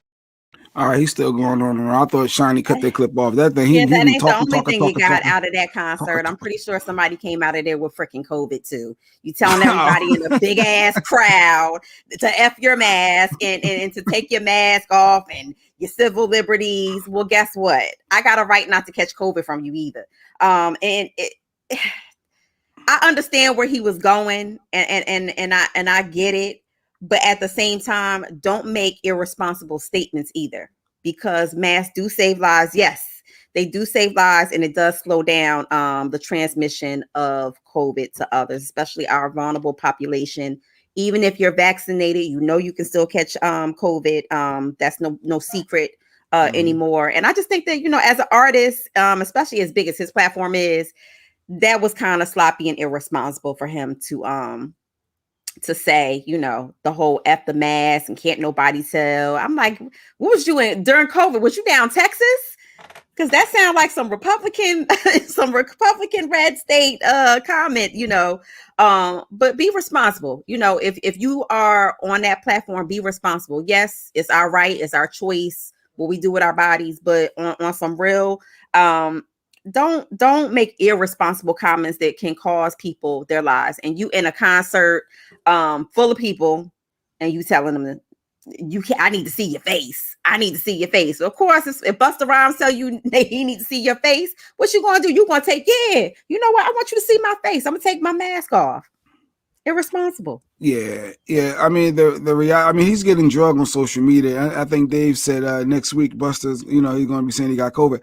I think literally today he's going to be issuing an apology, and saying that, hey, I misspoke. What I was trying to say is this, like you said, Mo. I get what he's saying. He wants to be back outside. He doesn't want to wear the mask. Buster, we all do. We all were tired of staying in the house and not seeing our loved ones. And some of our loved ones, passed away during COVID when everything was locked down. I get it. But at the same time, come on, you have a platform that's larger than this moment. So don't pollute it by doing something so irresponsible as telling people, promoting not to wear the mask. And telling people, oh, they violate and get civil rights. And I'm let me empower you. I feel empowered. Well, empower your ass to put on a mask so somebody else don't catch COVID. No, he went hard. He went hard. Shakrisha said, I wonder how much he got paid to say that. Ooh, different twists. So I hope not, because I consider Busta Rhymes as being, one of the real ones. He's never bit his tongue about how he feels about anything. He's never been, swayed to just give that politically correct answer. He's always been rough and real. And that's one of the things that we appreciate about Busta. But being irresponsible is a whole nother thing. Sorry to hear that, Tam. Tam said her aunt's ICU right now dealing with COVID. Prayers to you for sure. Tam, I hope you're all right too, because Tam was sick for like 6 days in a row. Had me a little behind the scenes wondering what's going on with you, but it seemed like you came through it, Tam. But yeah, that COVID is real. The issue's real, and for Buster to say F your mask, F COVID, F this, I know it's political, and I don't get how it turns to this whole political thing. Is either saving your life, helping to save, or when not. They say political, though, Jay Black, they're talking about the whole, the vaccine and the big, pharmaceutical companies who are making all of these big bucks because people are getting sick, and so forth. That's the whole, and then the government has control over who gets the bids for certain things. So I think that's where he was going with that. But it's still irresponsible to have that platform and then say to somebody, yeah, don't wear a mask, especially where you were. You're in a arena with all of these people. Yeah, you glad to be back on stage. We glad to see you. But when you talk your ish, make sure you use some responsible terminology, and just to your fans and your listeners and stuff like that. Be responsible a little bit. Absolutely. So we probably come back to revisit Buster. I'll be curious to. I'm sure Mike. I have no idea. I don't know what Mike and Sean's gonna say, but Mike is gonna have some opinions. He's gonna say in Michael Sean's world. He's gonna get upset. I've been telling y'all. All right, he can't tell us nothing today because he ain't got no damn Wi-Fi. He on Spirit flying back to Dallas with no Wi-Fi. Yeah. Speaking of Dallas, our next guest is going to be in Dallas actually tomorrow as well. Let's bring him in. Good morning, Mr. Dexter. Hey, good morning, our resident. This morning. What's going on? Good to see everybody. I'm so grateful to be back. Almost everybody. Yeah, minus Mike Sean, which hopefully traveling safely. See, you're psychic. I wish you could have told us last week that he was going to pull this on us this week. Going to take a flight in the middle of the show and not tell us until last. He told when he told us it was about 9:30 last night. Oh, I forgot my flight is 7 in the morning. I got to leave hours before that. I can't do the show. I was like, what? How are you just gonna? But that happens. You guys seem to be holding the conversation down nicely. We trying. Jay Black trying to get the little voice. I've been trying to sound like feel at home. I think it's a winner. I guess first question is Michael Sean. He gonna get safely back to Dallas? First question. What do you feel for Mike Sean? He gonna be all right getting back home? Yeah. I see him landing pretty. And the weather is supposed to be really decent, so I don't see any problems with his travel. I'm seeing him actually stepping off the plane. So he better not take an extra day tomorrow. You hear that? You better not take an extra day because Dexter done said your ass gonna get here safely. You're gonna land safely. Everything is good. The weather is nice and all. So yeah. We expect to see you tomorrow, Mike Sean. Yeah. What were we talking about earlier? So earlier was it the deaths, Mo? What we wanted to ask him? Was it about this? Oh, about people dying in August. Is there something to people passing on in certain months of the year that's more? Because Aaliyah passed away 20 years ago today. And we were and called a listener, Kathy, had brought up about a lot of people passing away in the month of August. Famous people, a lot of famous celebrities. Mm-hmm. Is there something to that as far as the your world, your field sees? Yeah. So in terms of the autumn season, people who are of agricultural background will understand that this is like the season of harvest. Pumpkins are coming in season. Tomatoes, all these things are falling off the vine, right? Trees are about to begin losing their leaves. So as we move into autumn, Chinese medicine at least says that autumn is associated with the season of metal or things falling down to the ground, composting and transforming. So it is a season of also sadness, grief, and remembrance of people that we lost. So because if you think about fall, the trees are losing their leaves, right? They're going into dormancy. They're not really dying, but they're going into dormancy. So that's what's happening across the board, with the exception of, like, let's say people in the Southern Hemisphere, like South Africa, they're about to come into their summer, but we're about to move into our winter. So it's a season of loss for us here. So I would say in Western society, yes, the in tune with the nature of seasons, summer is the height of life, vibrance, and joy, which is why people typically take vacations, take time off of work, take a lot of extra time to make extra space. You hear about summer flings. It's all about fire and spontaneity in summertime. Some people don't actually like summertime because of that energy, but nonetheless, that's the energy. We're all being asked to kind of take it easy, take it slow, and go with the flow. Autumn is a little bit more sobering, right? As the weather temperatures begin to drop, our attitudes begin to change. We have to dress differently. We eat differently. And we do oftentimes, this is where animals begin the storage process. So we are doing a shedding process, just nature in general. The short answer is yes, it's not uncommon in the fall to begin to think about death, people you've lost.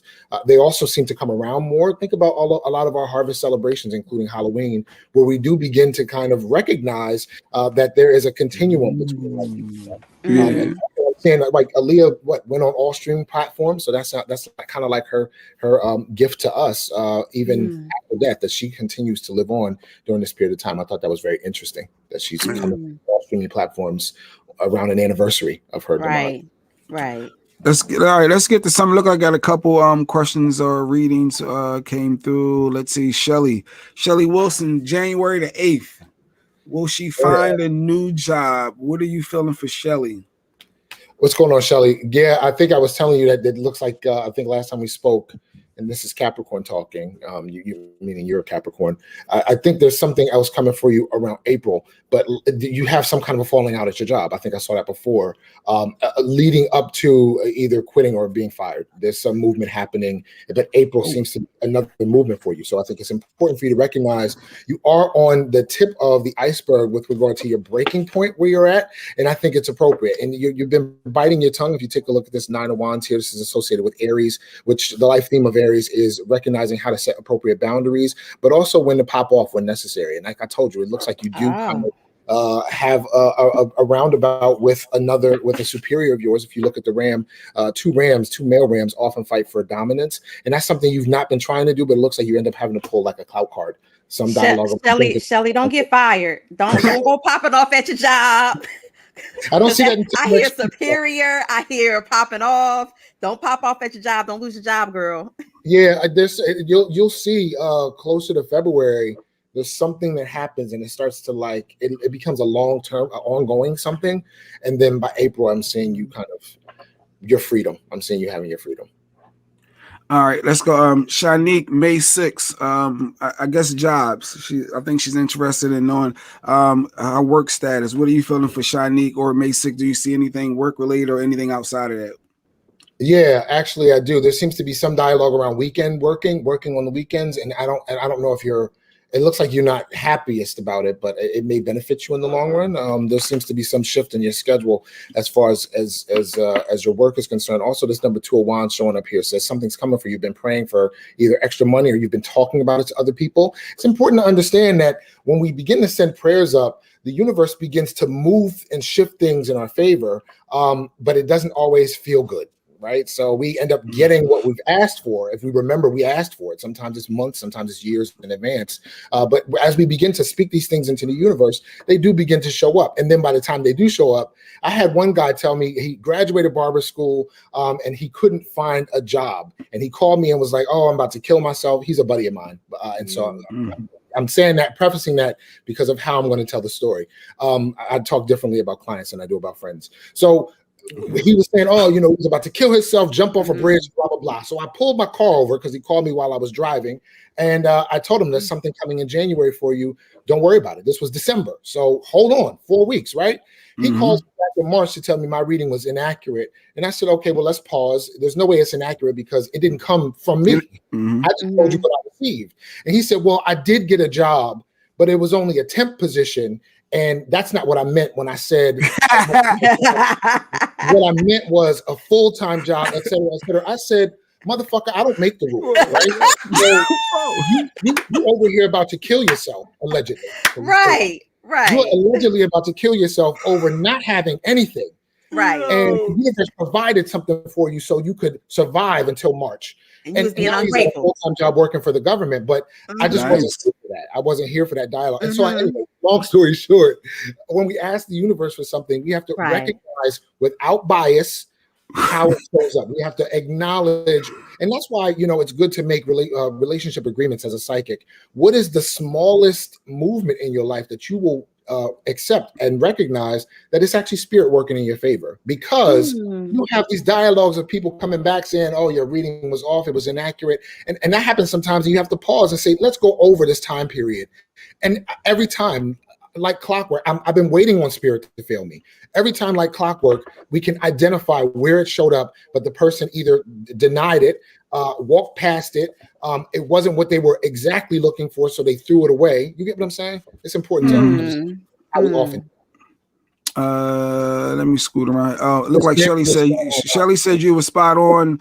Shanique said that very interesting, related to the weekend work and something coming. Stephanie got a job interview today. All right, we need to know. It's Stephanie, March 6th. What's going to happen with her job? Well, I know that's kind of pressure. We want to know today. She has an interview today. How is that going to turn out for Stephanie? This is a lot of pressure for me. I'm going to ask to receive an image because I feel like our thoughts really create our reality. If you're looking for a job, Spirit is going to get you a job. And so I want to answer a larger question over top of a question that could shift the future for you, right? So it's important as psychics that we frame our question. I haven't looked into whether you get the job today, but I am going to say that you are working a new position, within 2 weeks of September 6th. So there's something coming for you. March 6th is Pisces. So there's something coming for you. And right now, Pisces really has this beautiful arc that it really only happens about every 12 years where you pretty much have a blank check, a carte blanche to write the check in terms of whatever area of life you want to grow and expand in. So that movement is also showing up again in December. So there's 2 leaps coming for you. There is employment, but then there's also either some kind of a raise or you take on another job. So I don't know how many jobs you're looking to work. I would recommend you pace yourself. Steph, get to the bag, girl. Get to the bag. And usually 2 weeks. Usually you put in a 2-week notice for a previous job, and maybe that's a good sign, Steph. That's a really, really good sign. And I guess people put pressure on you all the time. I want to know later on today. I had a client call me because her brother died, and we did a reading. We connected with her brother. But then she called me back because she wanted the PIN code for his iPhone because that's what the lock to his safe apparently was hidden, and so she wanted me to call him apparently and like give her the PIN code to his security system, his phone, and I was just like, I can't. No one's ever asked me to do that. I need the code. I need you to see what they tap into Apple. Tap into Apple. Right. It was weird. It was really weird. So for those who just joined for the first time, just tell them exactly like what do you do? What do you feel like? What do you specialize in? I see you got the tarot cards. So explain, tarot cards, Sure. Is it astronomy? Astrology. Astrology. Astronomy is really the science of the planets and like gravity, etc., like more physics. Astrology is the logic of the stars. Everybody has a sign. Those signs are actually just constellations in the sky, right? So when we're talking about the planet moving into a sign, what we're saying is the planet is having the backdrop of a certain constellation right now in the sky. So any number of apps can show you where the constellations are above your house. I think it's fascinating if you can check it out. So my name is Dexter Kendrick. I am a psychic, a medium, an astrologer for over 20 years now. And I've been working in private practice probably for about 10 years. I've always been a psychic and a medium, but you can follow me on Instagram and Facebook at Love 911 Tarot or book me for a question if you like. The medium side always intrigued me because you hear the spirits come to you and they try to interrupt and loved ones come out and they give anything. So I know you said you tap into that. So I guess it's generally not done at the same time if you're doing a reading and a medium aspect. Like when you say you tap into that side, like, what does that mean exactly? So most of the time when you see like if somebody has a loved one they want to communicate with, that like a specific loved one, that's a lot faster and a lot easier for a medium to do. But if somebody just says in like an open forum setting who's coming through, any number of loved ones can come through because there's so many different energies who are open and receptive. So that's why you'll see mediums who do shows, they go to who they're called to. They don't specifically kind of identify a person in the audience. They kind of go, they let the energy flow because we don't have control. One thing a medium has, it has an active phone line, right? A telepathic phone line on the other side. But a medium does not have control over who picks up the phone. Do you know what I mean? And so we can try to tune our energies in that way, but just the truth of the matter is, depending on how long somebody's been on the other side, the stronger their energy is. And it's no disrespect to other newer returnees to the other side, but their energy is not as strong unless they had a really, really strong persona when they were here on Earth. So if you feel somebody, if somebody's coming through, just make sure you let us know. If you feel anyone trying to come through, yeah, go ahead, Mo. No, because he said tapping into someone. So I was going to say, do the person do they have to be in the same room with you, or can you do this virtually? Can you tap can you tap into me? You could tap into me. Yeah, if you wanted to, did you want to contact somebody? Yeah, sure. I'm interested in how this works. So energy really has no limit. Like my entire business is video and telephone readings. So you do that. So if somebody wanted to book you for a one-on-one virtual, you can tap in and do the private. They can reach out on IG. Go ahead. Absolutely, and I do when I do my live shows, we do mediumship readings as well. So I mean, I do psychic readings and mediumship readings, astrology updates. So it's interchangeable. It just in a form where there's constant movement of communication and not just me on a platform like just speaking quietly. It's better to focus because focus is skill number 2 of psychic development. The first one is concentration. The second one is focus. Oh, so can you focus on me? So you want somebody to come through, Mo? You looking for somebody to come through? Focus? Yeah, I do. I just want to. I mean, I'm very curious. I've never had it done before. I'm very curious. Every time I hear you say that that you can tap into someone, it's very intriguing to me, and I've never had that done before. Yeah, there seems to be a woman coming through. She's quite slender, and she also has reddish hair. So I don't know if this is, and it feels like this person it feels like she was an elder to you, but she doesn't feel like she was that old, or maybe she was young. So Mo, you smiled, Mo. Did you know somebody with reddish hair that moved on that may be coming through? No, when you said red hair, I immediately thought of my grandmother. But however, because she had this thing with blonde hair, but that's the younger version of her.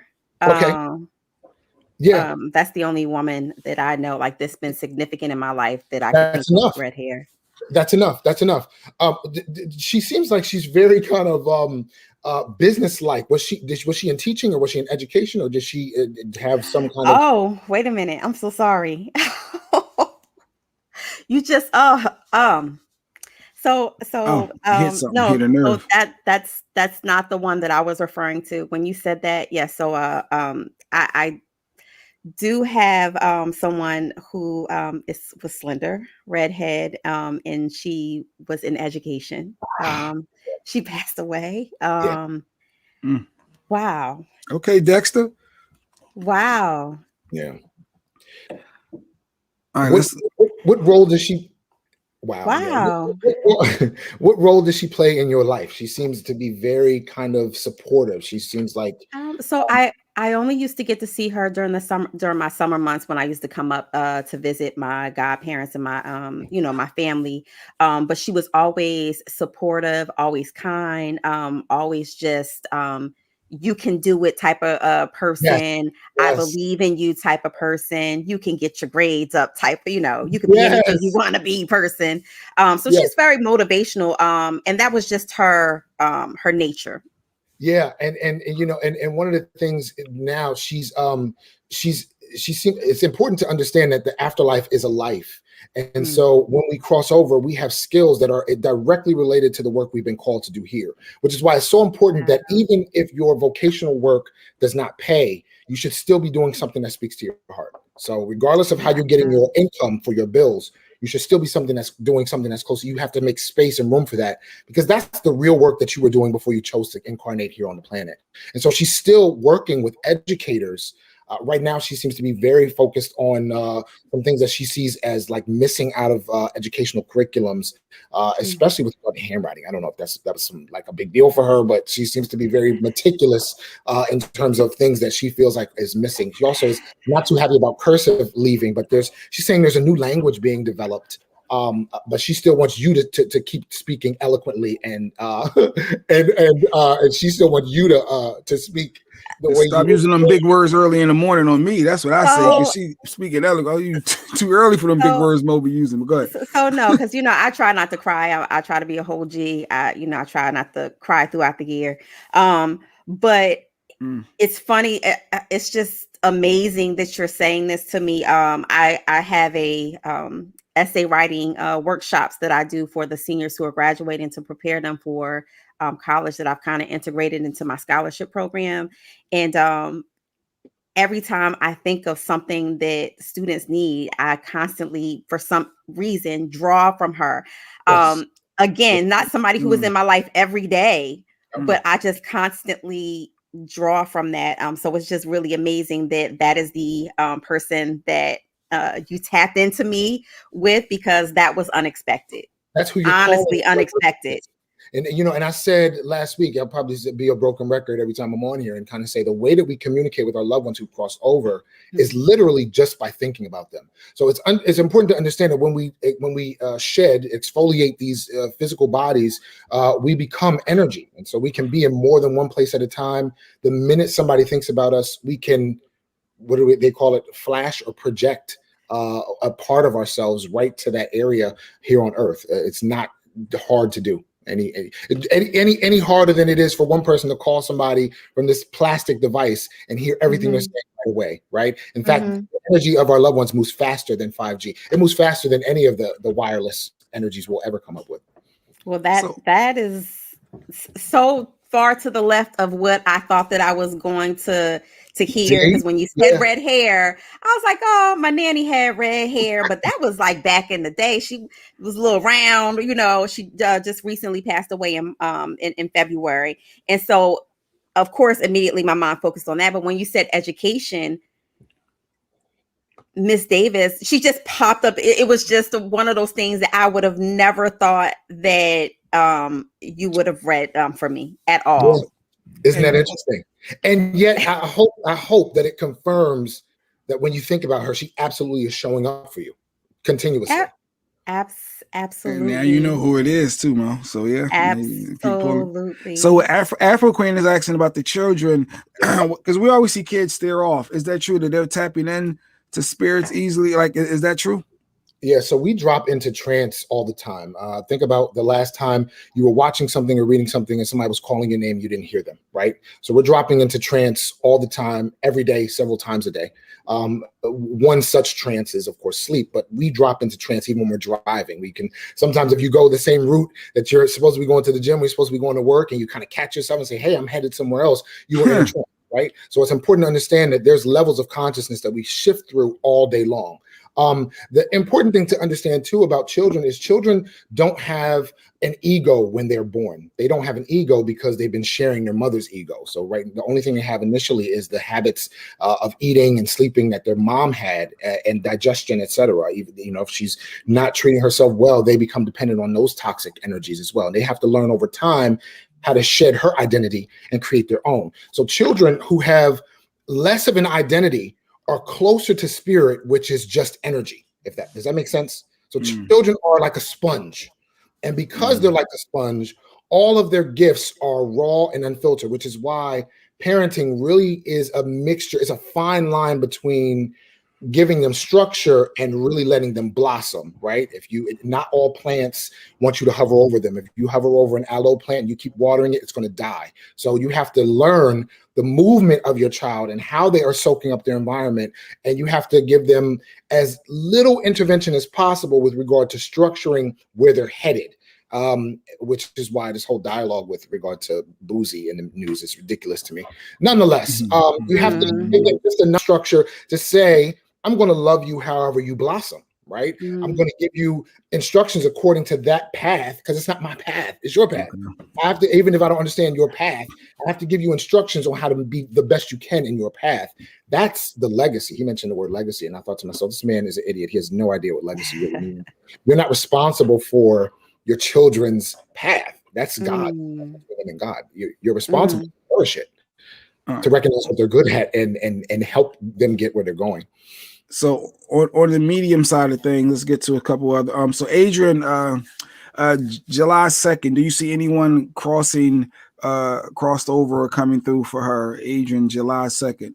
I don't want to lead the witness, but so she lost someone very close to her. And I'm just trying to see if you feel anything for Adrian, July 2nd. They lead the witness like we in a courtroom. Well, the first person that's coming through is, it seems like it's a boy, but it feels like it's a younger energy. And so I don't know if this person is younger than her or if this person was like young when they crossed over. It seems like a boy. This person seems really fat cheeks. So I don't know if historically they had big cheeks or was their cheeks were talked about. Excuse me. I'm just curious if that is ringing about us. If there's like a boy or a younger brother or younger sibling, there seems to be, that's the first thing that's coming through. It looks like it feels like it's a young man. With a short haircut. Yeah, I'm not sure about how, like you said, that point. I know someone that was not that particular spirit, but like you said, anyone can pop through. Like you said, a young boy.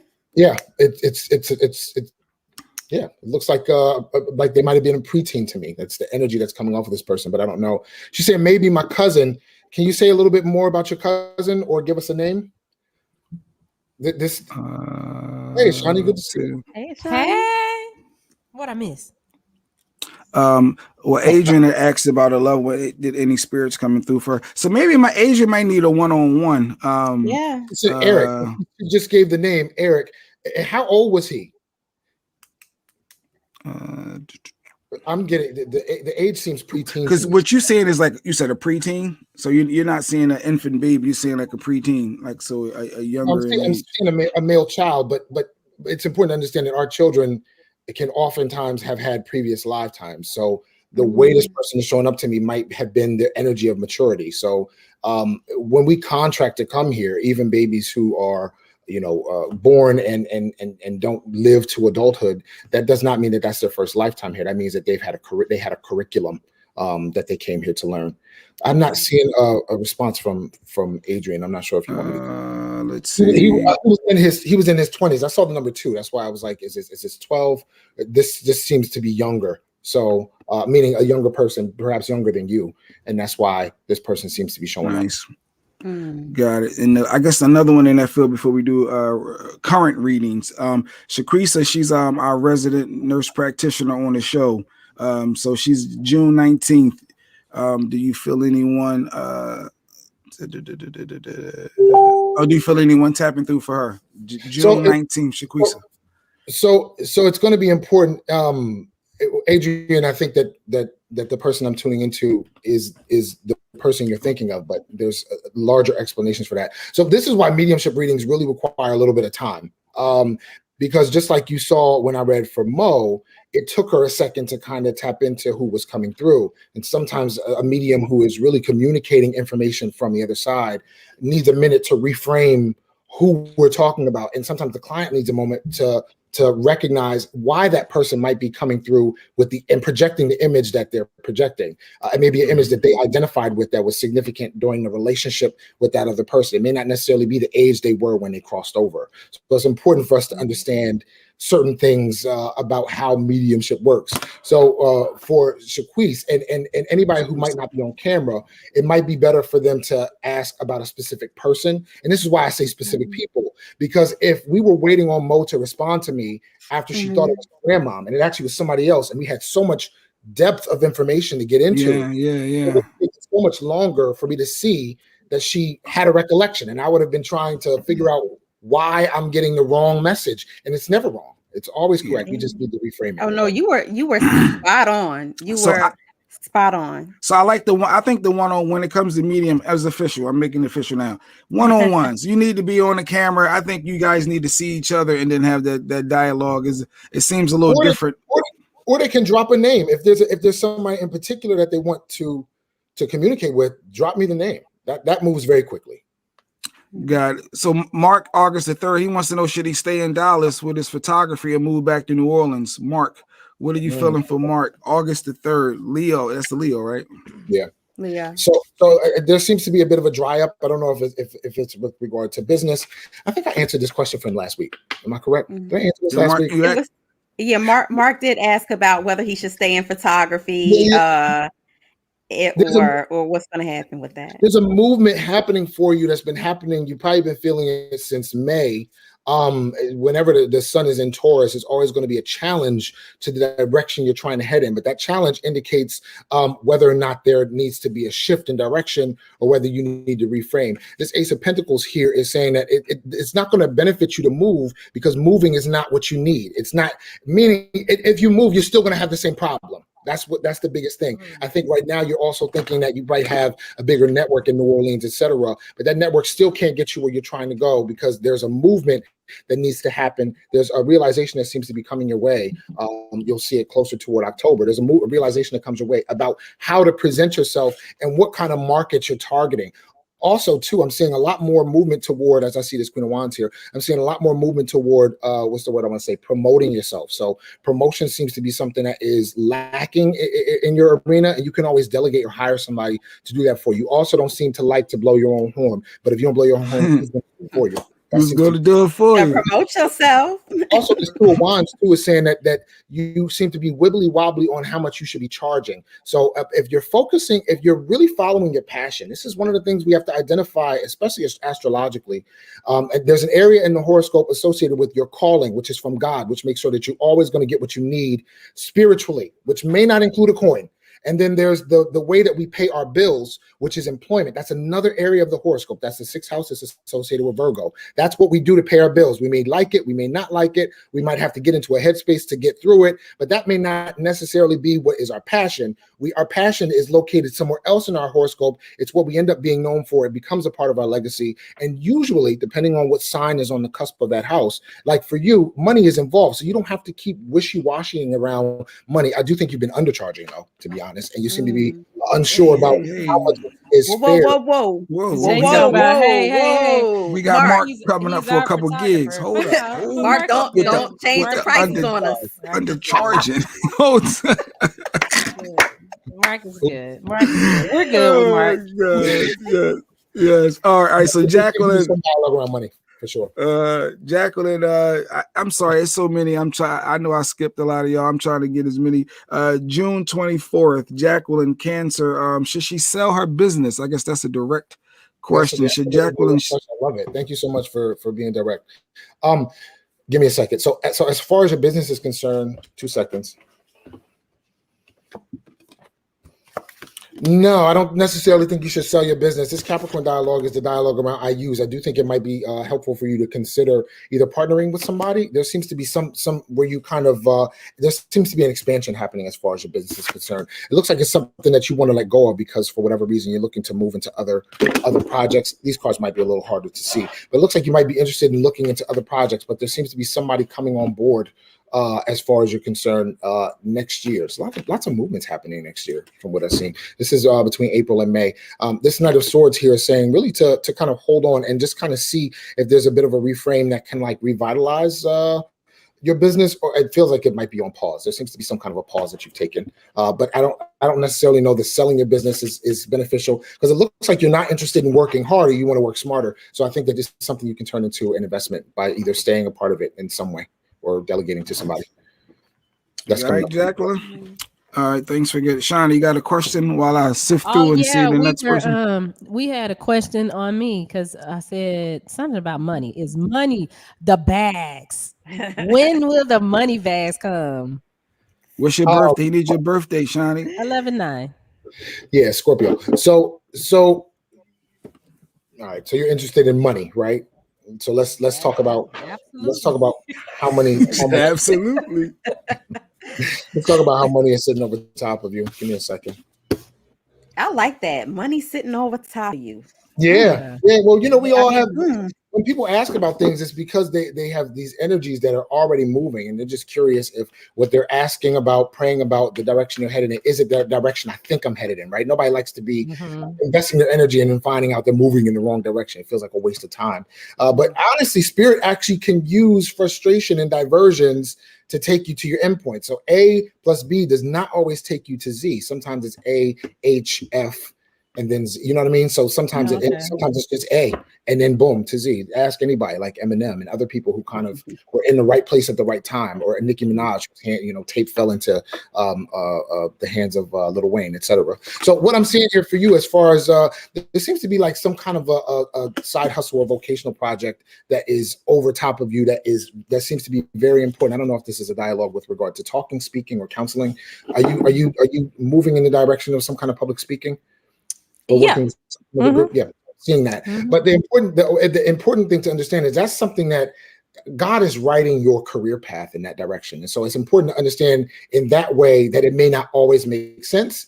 And also you're going to have to, while you're developing your personal value, right, what you should be asking for, etc., that at the same time, you're going to have to know when charity is appropriate too. It's a fine line all of us entrepreneurs walk in terms of charitable events as opposed to paid events. So a mixture of, free content as well as paid content is what people seem to enjoy because it gives us a taste of you, right? Kind of when you come on the show, for example. This 10 of Pentacles here is saying that there seems to be a bit of a rabbit hole that's on its way for you around November. So there seems to be some opportunity. You're going to be asked to come to some kind of event and do some speaking. Interestingly enough. Okay. So that's there is a tremendous opportunity. All these coins over this tunnel, right? So there's tremendous opportunity under this invitation. And as you can see here, there's people out here that are ready to come in and become a part of your audience. And so it's a movement. You just better be ready because when November gets here, get ready, stay ready, so you ain't got to get ready, baby. Thank you. All right. So Tanisha is July 30th. Looks like she smells spirits around her. She used to see shadows and once orb. I don't know what an orb is. Oh, orb. Okay, orb of light. I just don't know who it is. So I'm not. What exactly is the question? I guess is she? I guess her questions a little bit open ended. So okay. I want to answer the question without like going over anybody's head or speaking. I want to speak in a person's talk. No, not over your head, but like there's a conversation we use as like people who practice, and then there's a conversation we share with the public. So basically, when you're discussing, not that it's hidden, it's not hidden. It's because I'm like, what kind of secret society is this? I'm nosy. I like to know everything. No. It's just for people with a background, people who've like been studying, so that it's just the way you would talk to people, the experts. the expert. Right. Okay. So when you spell spirits around you, that's actually factual. Spirits can use fragrance, they can use lighting, they can use a phrase in a book, they can use a phrase coming out of somebody else's mouth. What we have to understand is that the energy of it has an energy, and that's how we know that it's somebody around us, especially if it also triggers a memory. So they can use these things to trigger memories so that we recognize the energy. Also, you're saying you used to see shadows, and once an orb of light, you don't know who it is. It looked like the place that you were living. I don't know if this was happening where you are now, because it looks like the place that you were living, it seems like there's an open space. That space has a couple energies in it. There's like three. There's like three energies living there. And so you were experiencing paranormal activity, which is different than a haunting, which happens on schedule and typically happens in a movie. So you said that in a movie. Well, benign paranormal activity, right? So all Tanisha, make them pay rent, girl. Make them pay rent. You said it's three energies living in your house. Make them pay some rent. So could she tap into that and really focus and try to, make that come? Like, is there something there to that so she could focus on that and try to really harness that gift? Benign paranormal activity. Well, so to answer your benign, question, well, because it's benign because the spirits aren't trying to get her attention. That's not what I see. So okay. Paranormal activity. So she ain't got no gifts. No, she has a gift because she recognized. First of all, let's say we all have the gift, right? Not like that. All four of us are psychic, literally, right? But I could tap into each of you and kind of tell you how you know you're psychic. But nonetheless, the point is we all have these gifts. Some people are a little bit more sensitive to it than others. And when it's not civilized, when it's untrained, it's willy-nilly, right? It's just like back in the day on the phone, sometimes you would pick up, when you had a cordless phone, sometimes you pick up your next door neighbor's conversation. Unintentionally, you're not calling that person. Yeah, that happened to me. I knew I was psychic a little bit. Exactly. So our energies are intersecting all the time. And so on benign paranormal activity, it's people behaving like they used to behave in that space on a loop. There's actually nothing you can do about it. It's not a haunting. So is that like your intuition? Like, so it's like if you have things happen and you like, I knew that was going to happen, or is that tapping into any type of gift you may have? That's clairvoyance. That's precognition. Precognition is when you know something's about to happen, but you don't know what. Clairvoyance is you can see what's about to happen, or you have some inclination about the story of what the outcome or action is about to be. So how does one, I guess, harvest and hone their skills? Yeah. You said it's in all of, something's in all of us. All of us have some type of gift. How do we fine tune and actually be able to, I don't want to say control, but master the understanding, develop it. How do we do that? Understand that if we all come from God, then there's a spark of God in us. And if that be the case, then we also can do the same works that God has done. Now, when we inhabit a body, we're functioning at a lower vibration because these bodies are clunky, they're heavy, they age, they get old, they get tired, whatever. Nonetheless, we still have the potential of God in us, and that's what returns back to heaven. That has to go back, right? It's recyclable.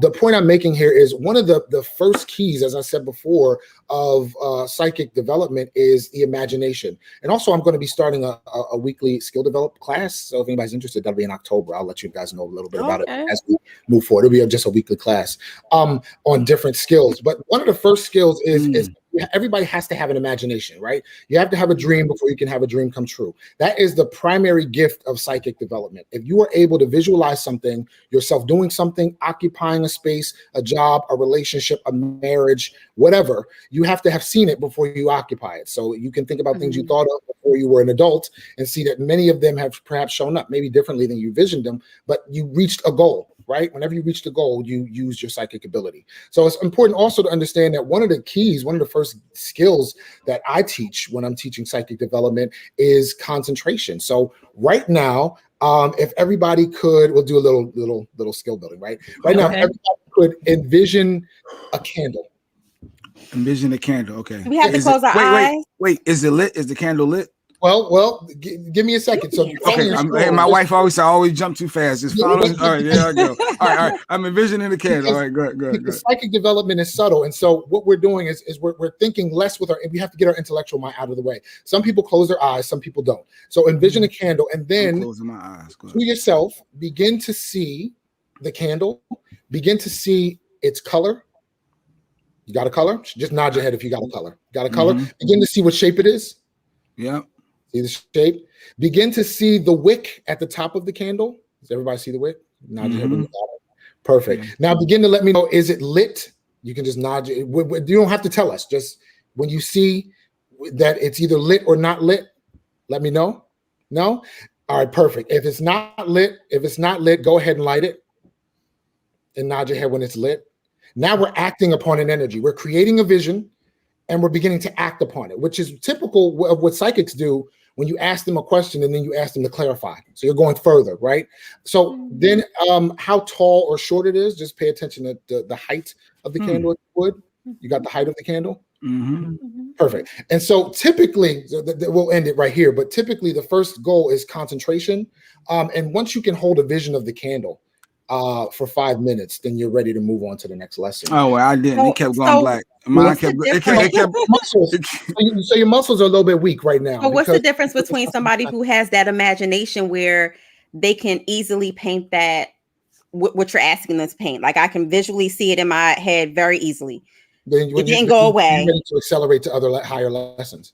So you already them just. I got an A, and you got a B. Wait, Mo, your candle stayed. You stayed seeing it. Once I read it, my candle stayed. Amazing. I kept having to refocus to think of it. It kept going out.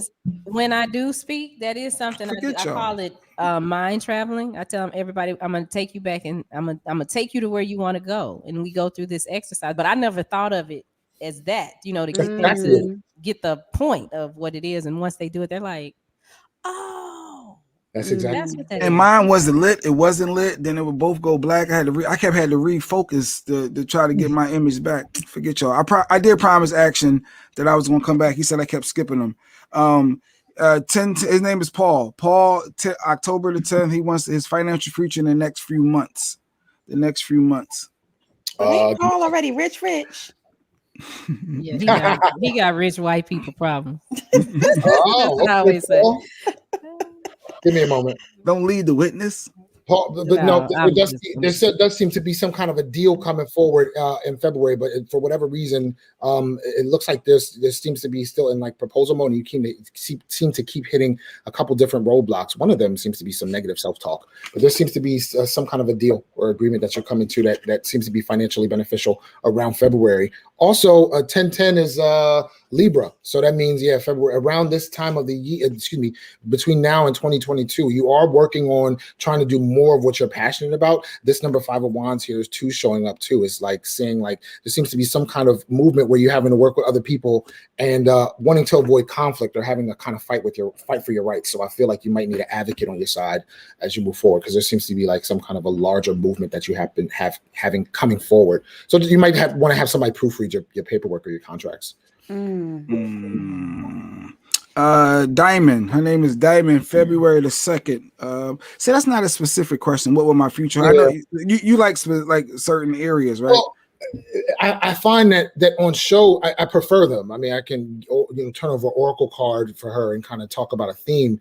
But when just be honest, if you were to go see a psychic and they just only talk in terms of themes, career in general is going to be flourishing, etc. It's not really worth your time, right? But if you can get detailed information, timelines, etc., which focusing your psychic helps you to do, you get a better reading. So just talking in terms of kind of what her future holds for her, and she's February 2nd, which is Aquarius. This year is asking you, ever since last December 2019, since you're Aquarius, has been asking you to kind of step up to the plate in a number of different ways. One of them seems to be in your love life. There seems to be a number of different dialogues where you might have been selling yourself short, and it looks like you might be trying to pull away from somebody, but for whatever reason, you seem to kind of be on the merry-go-round. That does seem to be going down from what I'm saying here around November for you, which is also a season of challenge. Whenever the sun comes to Scorpio, people and circumstances force you to prove yourself or make necessary changes. But this is not over. There's like a transition in this relationship that seems to shift in November for you. This release card says there seems to be yet another kind of separation or breakup, but it doesn't look like it's over, since the release card, which is ultimately what's coming, is turned upside down, which means there's still a little bit of resistance. One of the things Spirit will do for us is when we recognize we deserve better, Spirit will turn the current circumstance treacherous, right? And the reason for that is because when you tell a child, don't reach in the cookie jar, that's the only thing they see. That's the only thing they want, right? When you tell a child, don't touch the fire, that's the only thing they can focus on. They can't focus on shit else but what you told them not to focus on, right? A hypnotist uses for hypnosis. And so for you, it seems like the thing that you're focusing on, which is trying to run and force this thing to be over, it's not moving in that direction. In fact, it's giving it more energy. It's feeding the fire. So Spirit is going to have to burn you out. Basically, that's what's happening here. This release card is saying that you're going to be burnt out by the time this is over, thankfully, but it takes you to another space. And I do actually see matrimony for you if you're not already married. Oh, wow. Girl, I plan weddings, girl. Call me. Did you get married? You get married. Look, one-stop shop. Right. So yeah, I guess Jamie, if you could just give us a specific, that would be kind of dope. Area that you see November 20, Thanksgiving, day before Thanksgiving, right? Well, I guess it falls every year different. Around Thanksgiving, wanted to know what's next 2 months, but once again, I can answer this for you. I need a more specific area, and I can go break that down. If Michael Shawn was here, wait a minute. I can tap into my. Oh no, not me. If Michael Shawn was here, he would say, "Jay, let the expert do his this job." Is my problem with Jay. you. You always think you know. No. But if you see something for Jamia, November 24th in the next couple months. I guess you can focus on work. I mean, work, because I don't know if they're in a relationship. I guess.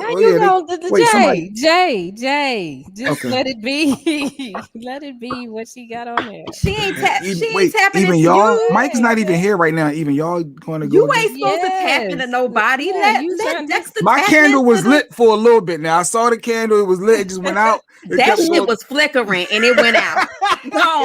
Go on now. Go ahead. Let him tap in. Let him tap into the listener. A Virgo is going to be a Virgo, right? So he's trying to create some order, some semblance of where this thing's headed. Yeah, yes, you get me. I feel it. So Jamia, give me a second. The first thing that I'm seeing, one of the things that it looks like there's some kind of spring cleaning in terms of your house. It looks like you're getting rid of a lot of what you might consider to be junk. And I'm also seeing like a lot of plants. So I don't know if you're beginning to work with plants or wanting to begin to like try and grow something indoors, but it looks like you're trying to change your energetic space, which is similar to feng shui, right? If we change our inner space, right? The space in our environment, we also kind of change and shift our lives. It looks like that's something that you're trying to do too. Also, be kind of careful with how you're treating your family, because it seems like you're moving away from some family members with some kind of anger. I don't know if there's an argument or some resentment, but always be willing for reconciliation. Always be open for reconciliation when applicable. I say when applicable. Sometimes the best reconciliation is giving somebody their blessing and like cutting them off. So you are seeking peace right now is the point that I'm making. It looks like you're moving away from a number of different things. And that's why it looks like also you seem to be shifting like your home environment, including plants. Plants clean the air, especially the snake plant, the philodendron, like the one behind me. I don't know if you guys can see. Anyway. The peace lily, they clean the air of the pollutants that come in our air and they help us breathe. So that's what I see. Look, Stephanie Padilla. Look, you ready to jump into the advanced lesson too? She bragging because hers was lit and mine wasn't. Everybody got an A but you. Everybody got an A but you. Yeah. Hey, so Jamal 826? Am I going to buy? You see a new house in my future? 826, Jamal. Do you see me purchasing a new home? Yeah, next year. No. Next year. See. Did you already? Your birthday tomorrow. Wait. Yeah. But what were you about to say though? You said that your birthday's tomorrow. Wow. Yeah. Don't worry about that. Don't worry about that. I take it off social media. But go ahead. Oh, okay. But back to purchasing a home. You said purchasing a home. But you said, did I what? I'm seeing something happening around October of next year. Wait. What's the high for, Jay? God said sit and wait. Because I got myself caught up in a situation and it ends in September, so I need to figure out something for October for another. So October is a key. All right, good stuff. You know that month exactly to the month. That was interesting. Now, because I don't want to go too deep in my personal, but that was. Wow. All right, Jay I got a will lot of clap. questions. I Jay will got a clap. lot of questions. You're I will supposed to clap go for that. full steam ahead. You see this chariot card, so you end up on top. If you see this killer whale is actually about to do a belly flop on top of the ocean water, so you're about to be smooth sailing. Yeah, my wife even What's jumped up, in with Lady Hey, Q? Lady with the Q. smiles. Yeah, that's amazing that you said October. All right, Don Page got a specific. Where did Don go? I had promised Don. Should he stay at John? 10-2. Should Don stay at his job? October the 2nd. Should Don stay at his job? This is the most. I'm just saying, all these people who they seem like they want to. No, Mo, let the psychic speak. Just because your candle stay lit. I'm open. I'm open. I'm in the advanced class. You shut up. You can't talk to me. All right. So 10-2 is Libra, and give me a moment. So I do. Should you stay at this job is one question. Are you going to stay at this job is another. So what I do see, it does look like you are continuing to be at this position until January. It looks like you kind of right now are feeling a movement. 10-2. If I take a look very quickly, right now Mars is traveling through Virgo. There's a couple of different things that have shown up at your job that have been quite irritating to you. You'll find that next month after the 14th, it becomes less irritating when Mars moves into Libra, and you're going to be given some pushback and not biting your tongue so much. But anyway, nonetheless, you might get into a couple tips with some people, but I think it's appropriate as long as you maintain your professionalism. Also, we see this number 9 of wands here. So this movement looks like you continue to focus on leaving, which I do see a movement, a possible. Uh-oh. You froze. We froze. He said about leaving it and froze. But so, Don, don't be getting to no arguments at work, basically. That's what he was. Be professional, Don. Don't be cussing nobody out. Don't get fired. Don't tell them watch my ass as I leave. Yeah, none of that. None of that. Give him the deuces as you walking out. I had you next, Stephanie. I had you next, but it looks like Stephanie. Oh, Stephanie, you're the day after my birthday. Man, so let's see if he drops out and then comes back in. We're about to wrap up with him so we can get to some allegedly with Sexy Mo. Let's take him down for a second. He's 2 and he's 2-0 for me. That October that was but me and the wife gonna talk behind us. That was interesting. And he nailed you. He got your I think for the medium, I think that 1-on-1, I get what he's saying. So I think if we got anyone that wants a medium a reading, I think the 1-on-1 virtual will probably be it, so he can tap into you and focus directly on you. I think he said it's only $1 or $2 a minute. He says $1 a minute. He's restarting his computer. He's restarting his computer. But yeah, because I got some speaking engagements booked. Some people call me. Wow. All right. Engagements booked, and then I am going to start a podcasting seminar here in Dallas.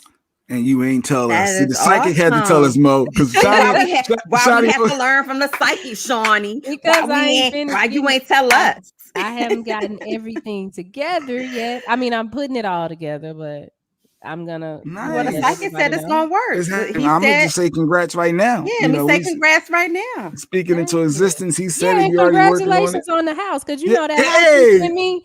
You remember the house you sent me? That I was like, oh my God, this house is gorgeous. I still have that house. Like I ain't never let it go out of my phone because I'm like, they gonna get that house. They gonna get that house. We were working on it, but this housing market this year was just so crazy that it wasn't really worth what they. Either way, it just wasn't right. You. That wasn't the house for you. You're gonna get something bigger and better. I'm putting it out there. Yeah. Well, he said, I'm in the advanced class, so I'm putting it out there right now. And we did say get something bigger and better. Yeah, we can do some readings. Y'all want me and Mo to do y'all readings? Y'all really? Did you like? Wait, honestly, did you like when he said the candle? Like I saw the candle. My candle was red. It was cylinder, and the light stayed on. Yes, and I don't even like red. How tall was it? It was about this high. No, my candle was white. It was, one of the round, thick ones, but it wasn't that tall. It might have been 3 inches. Oh, you had the big thing like that. Yeah. And mine was in and out. That's what color was your candle? Mine was white. It was about maybe 6 inches. It was a skinny one, and I had the melting coming off the sides of it. It was like. I saw how if you only lit it and it flickered. I don't know. See, that's why I think I'm special. But anyway, that's why you in the other class. No, not that special. In the special. You in the other No, class. you batting 1,000 a day. All right, so I was going to give it another minute to see if we rejoin, but we can take a break and then come quickly. But I'll stay here and just go shift right into some allegedly. We got like another half an hour to go. Man, I was so close to Christian. Some people. Yeah. See, listen, Don. Autocorrect. Don, you need to check. Don't mess up the bag. You need to check. We this close to the world shutting down again. Possibly you don't want to mess up your check because then you get to sit at home and they still got to cut you the check. So don't mess up the bag. Well, you could claim some mental issues and cuss them out. And there we go. Here we go. Then they got to, they got to keep paying you because it's mental. It's mental. So, Don, don't do that. Don't. Shawnee done gave you the blueprint. He was about to start. Don't cut up your job. Don't mess up your job. Don't mess up because I can't help you, baby. The one you said Dexter, where we left off, you was telling him not to argue at work and about his job, and he was about to start cursing. It's really cursing. Autocorrect changed it, but he was about to curse people out. So it was a good thing you told him not to. He was asking about his job. Wow, you were dead on about what is going down on there. Wow, okay, cool. Yeah, and you nailed behind the scenes before you were going. Shawnee admitted that she has a speaking engagement, something that she was working on, hasn't been announced yet. So thank you for telling us before she did. Thank you for telling us. She was holding secrets. So you nailed Shawnee, my house situation, because October is my date, and you nailed that month. You nailed Mo, although my candle was flickering. You've been really on point. So thank you. So once again, if people want to get in touch with Dexter, I think you're going to Dallas tomorrow. You got a gig in Dallas. You hanging out with Dallas? You hanging out with Shawnee tomorrow? Oh, he froze again. He froze with a smile on his face, though. Yeah. So we're gonna call it a wrap. But he's gonna be out in Dallas. Maybe he can do some readings then, or maybe you can connect with him to set something up in Dallas. Oh, we could do some readings on the rooftop if y'all in Dallas. Oh, that's nice. That's nice. Now, see, for those who don't know, Shawnee has this amazing rooftop space. If I lived there, I would be up there every night. Yeah, it would be my personal living room and dining room every night. It's really dope. But that would be nice if you could get like people in your building to come up, like to post real quick, like a whole impromptu. You charging? This ain't free. Yeah, it's not free. But I think that's nice, like a pop-up reading. You should ask Dexter. Oh, I'm hitting him now. He said, yes. He said he doesn't know what's going on. Please tell everyone thanks for having me, and I'll see y'all next Thursday. Yes, every Thursday. He goes tomorrow. His flight is tomorrow morning. That's why we got him on today. So got it. So we will have him back next Thursday. Shawnee, that would be cool. So there you go, Shawnee. Down to go. Look, it's a couple of people who trying to come to a pop-up reading. I have to ask him how much he wants to charge. Yeah, work that out. I'm pretty sure that, and then that's a great chance for him to meet some of his listeners and things like that. So that's great. Let me know. See, look, everybody want to come. You got like 4 or 5. That's a group now. You got 5 or 6 people. You're a group. Yeah, y'all a team. All right. So let's get to some stories. So once again, for those who might have just joined, where's Michael Shawn? Where's the squeaky voice? Mike is actually flying back to Dallas. I know he ain't gonna know. He ain't gonna listen to this. Yeah. He's too late now. He's already moved on. So 7 o'clock. He ended up getting a flight 7 this morning, so that's why he wasn't here. But he'll be back tomorrow, bright and early tomorrow. The psychic said the weather is good, so your ass better be here tomorrow. Yes. So let's get to some stories. Allegedly with Sexy Mo. Good morning, Sexy Mo.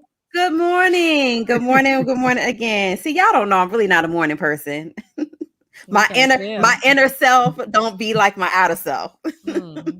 But somebody who is not good this morning is Dale. We talked about it yesterday. Dale Curry. Oh, Dale Curry. We talked about it yesterday. Steph Curry's father. Okay, so we were trying to speculate, why his mom went out and filed for divorce and what was going on, who cheated, who did what, who was unhappy. Well, it's got messy boots because, they basically revealed that it's cheating.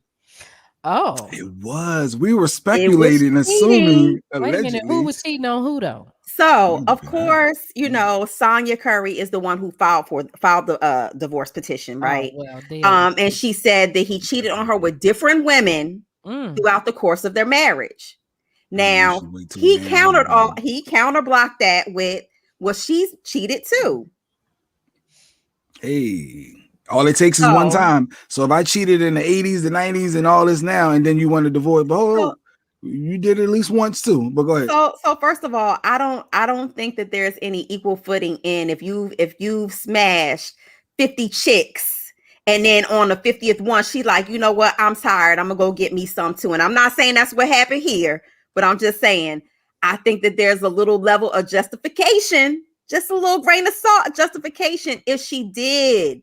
And I'm not saying that she did, but if she did go and do something like that, we can all say, you know, 51 chicks. I can see. No, I'm just throwing a number out there because she's assuming that Dell cheated allegedly. More. That's But Dell but with Dell saying that Sonya cheated, I think that offsets everything because now we both cheated. So I'm sure that's going to play a part. No matter, I don't think is excessive cheating versus little cheating. Like, well, Sonya's denying it all. Sonya is saying she never cheated. She's saying that she's never cheated. How long had they been married? They've been married since 88. 33 years, something like that. 33 years. She's 55. She He's might 58. be just upset right now in going through and maybe. Well, actually, the plot thickens because they have been actually not living in the same residence since the beginning of COVID, since March 2020. So this is not something new. This is not something where she woke up next to him and said, you know what? Yeah, you've expired. You know, I'm ready to be out. This has been brewing, and then she finally decided, okay, now's the time for me to file these divorce papers. And so, you know, of course, we never want to see people break up. But however, you know, we talked about it yesterday. He had a very nice basketball career. And, you know, with that comes what, Jay Black?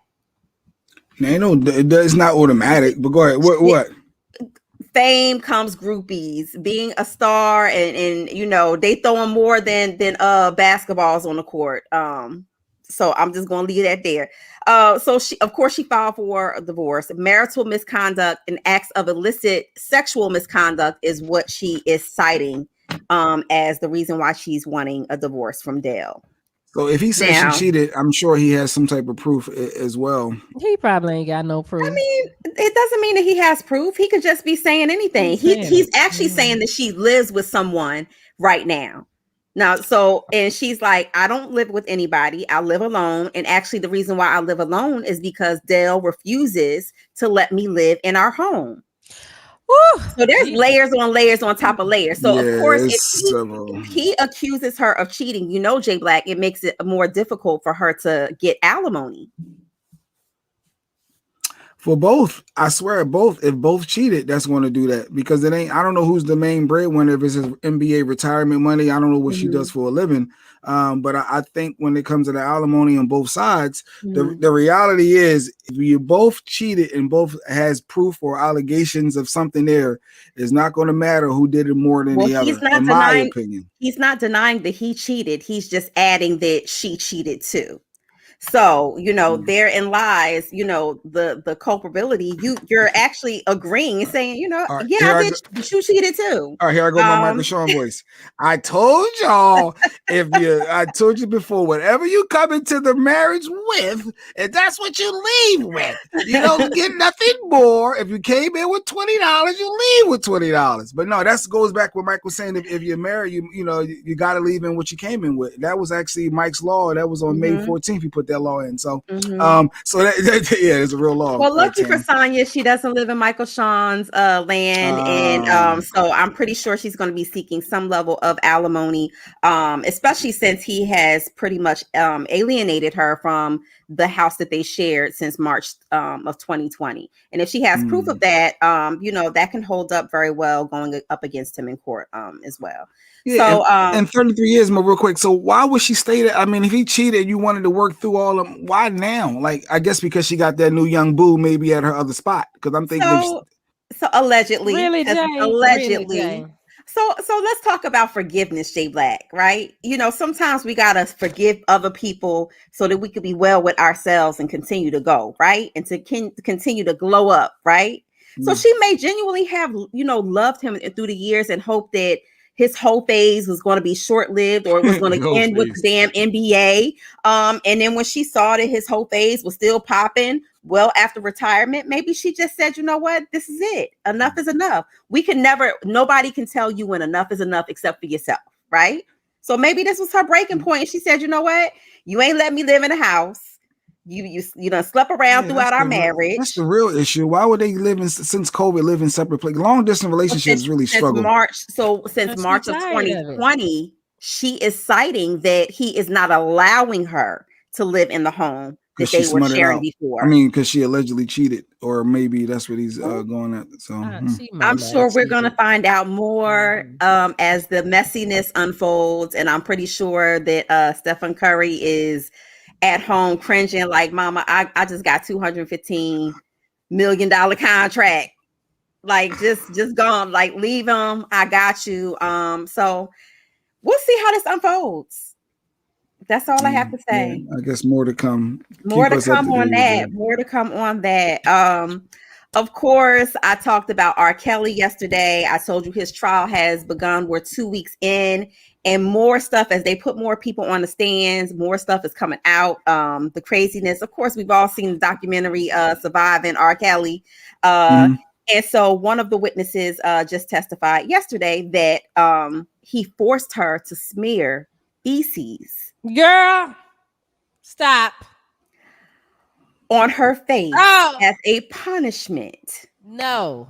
Was it her feces or somebody else's? No, her feces. Whether it was her shit or somebody else's shit. It doesn't really matter. Shit is shit. Okay. Of course. So she allegedly said he forced her as a punishment. You need to wipe feces on your face. Because she was not following the rules. Anytime that she testified that anytime she did not follow daddy's rules, because they all had to call him daddy. If you didn't follow daddy's rules, that he would have her smear her feces on her face. She had to ask for permission to use the bathroom. And if she broke the rules, he would hit her with a sneaker, leave her locked in a room for days. And then she was forced, when she smeared the feces on her face, she was forced to videotape it. So she testified that if she didn't smear it on her good enough or well enough for R. Kelly, that he would have her reenact it and do it all over again. So all of this is coming out in a trial. We already said that it didn't look good for him. And surprisingly, the charges that are against him are not what we would think. Do we really believe this though? Do we really? Yes. I mean, you have to believe what someone's. So this is not in a court of public opinion. This is actual trial that's going on that she is getting up there and testifying against him. We all know that he ain't got no money right now. He broke. Wow. He's bankrupt in terms of like liquid assets. We looked that up yesterday. But his charges are sexual exploitation of children. Racketeering is the biggest one. So that's what they were able to kind of hold him for. Not so much as the sexual exploitation of children. Yet they're trying to make that stick and trying to connect the timeline that a lot of these witnesses who are coming forth and testifying against him. Like I said yesterday, he could spend the rest of his life in jail. Michael Shawn said we ain't never gonna see him again, regardless. But yeah, this was the latest testimony. So remember, we have more witnesses to come as the trial unfolds. More stories. More alleged stories. We also don't forget, we still have the two men who they added to the case. They're going to be testifying. So I'm just eager to hear what they have to say. I hate this. Like I am so conflicted on this because I hate that, like yesterday when we talked about his net worth, that he went from 100 million to negative 200 million. That kind of upset me because it's so many others out there that have done this and their money wasn't touched. And and that's the part that irritates me the most. I think that he should be punished for what he did, but I hate that it's just like it's almost like how they attack our wealth that we build. It's not just for R. Kelly. R. Kelly has children. See what I'm saying? So that money helps his family and creates some generational wealth. And He also has mind all, control too. If he can have you wiping feces on your face, but there's some type of mind control there, well, right? his ex-wife, she was part of the documentary, his the first wife, and she talked about the horrific control. Technically, I mean, because he was married to Aaliyah. So but the first wife that he had the multiple children with, yes. She was on the documentary Surviving R. Kelly, and she went on to talk about, just his level of control, and how she really backed the women, like the things that they were saying.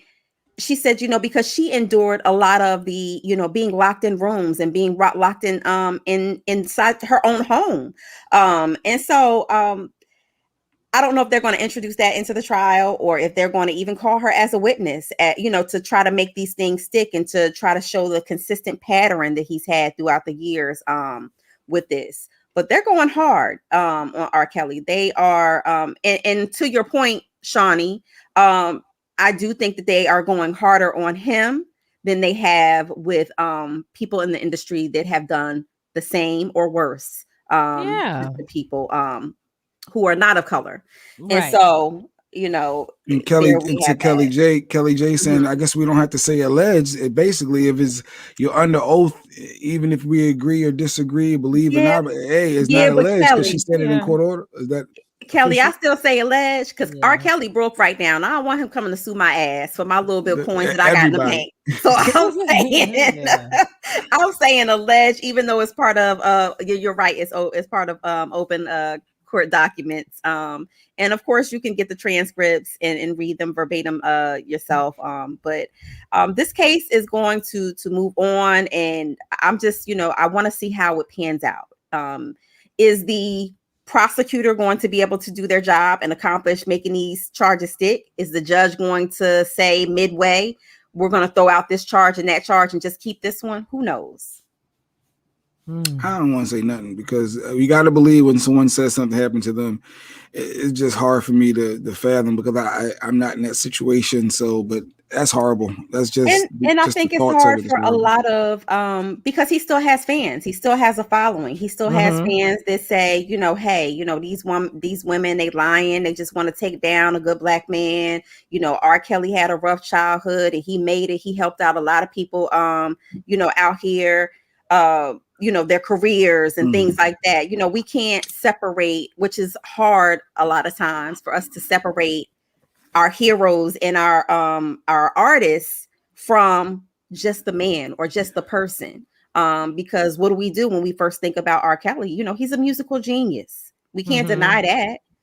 Some of his greatest songs were some of our, reflective of some of our greatest moments in our lives. So I think that it's very difficult for some of his fans to separate that, especially his diehard fans, for him to separate these allegations that he may have a sickness, he may have an illness. Because if these if these stories that they're sharing that happened to them are factual, he's sick. And make no mistake about it, it is a sickness. Before everybody say, no, he knew it is a sickness.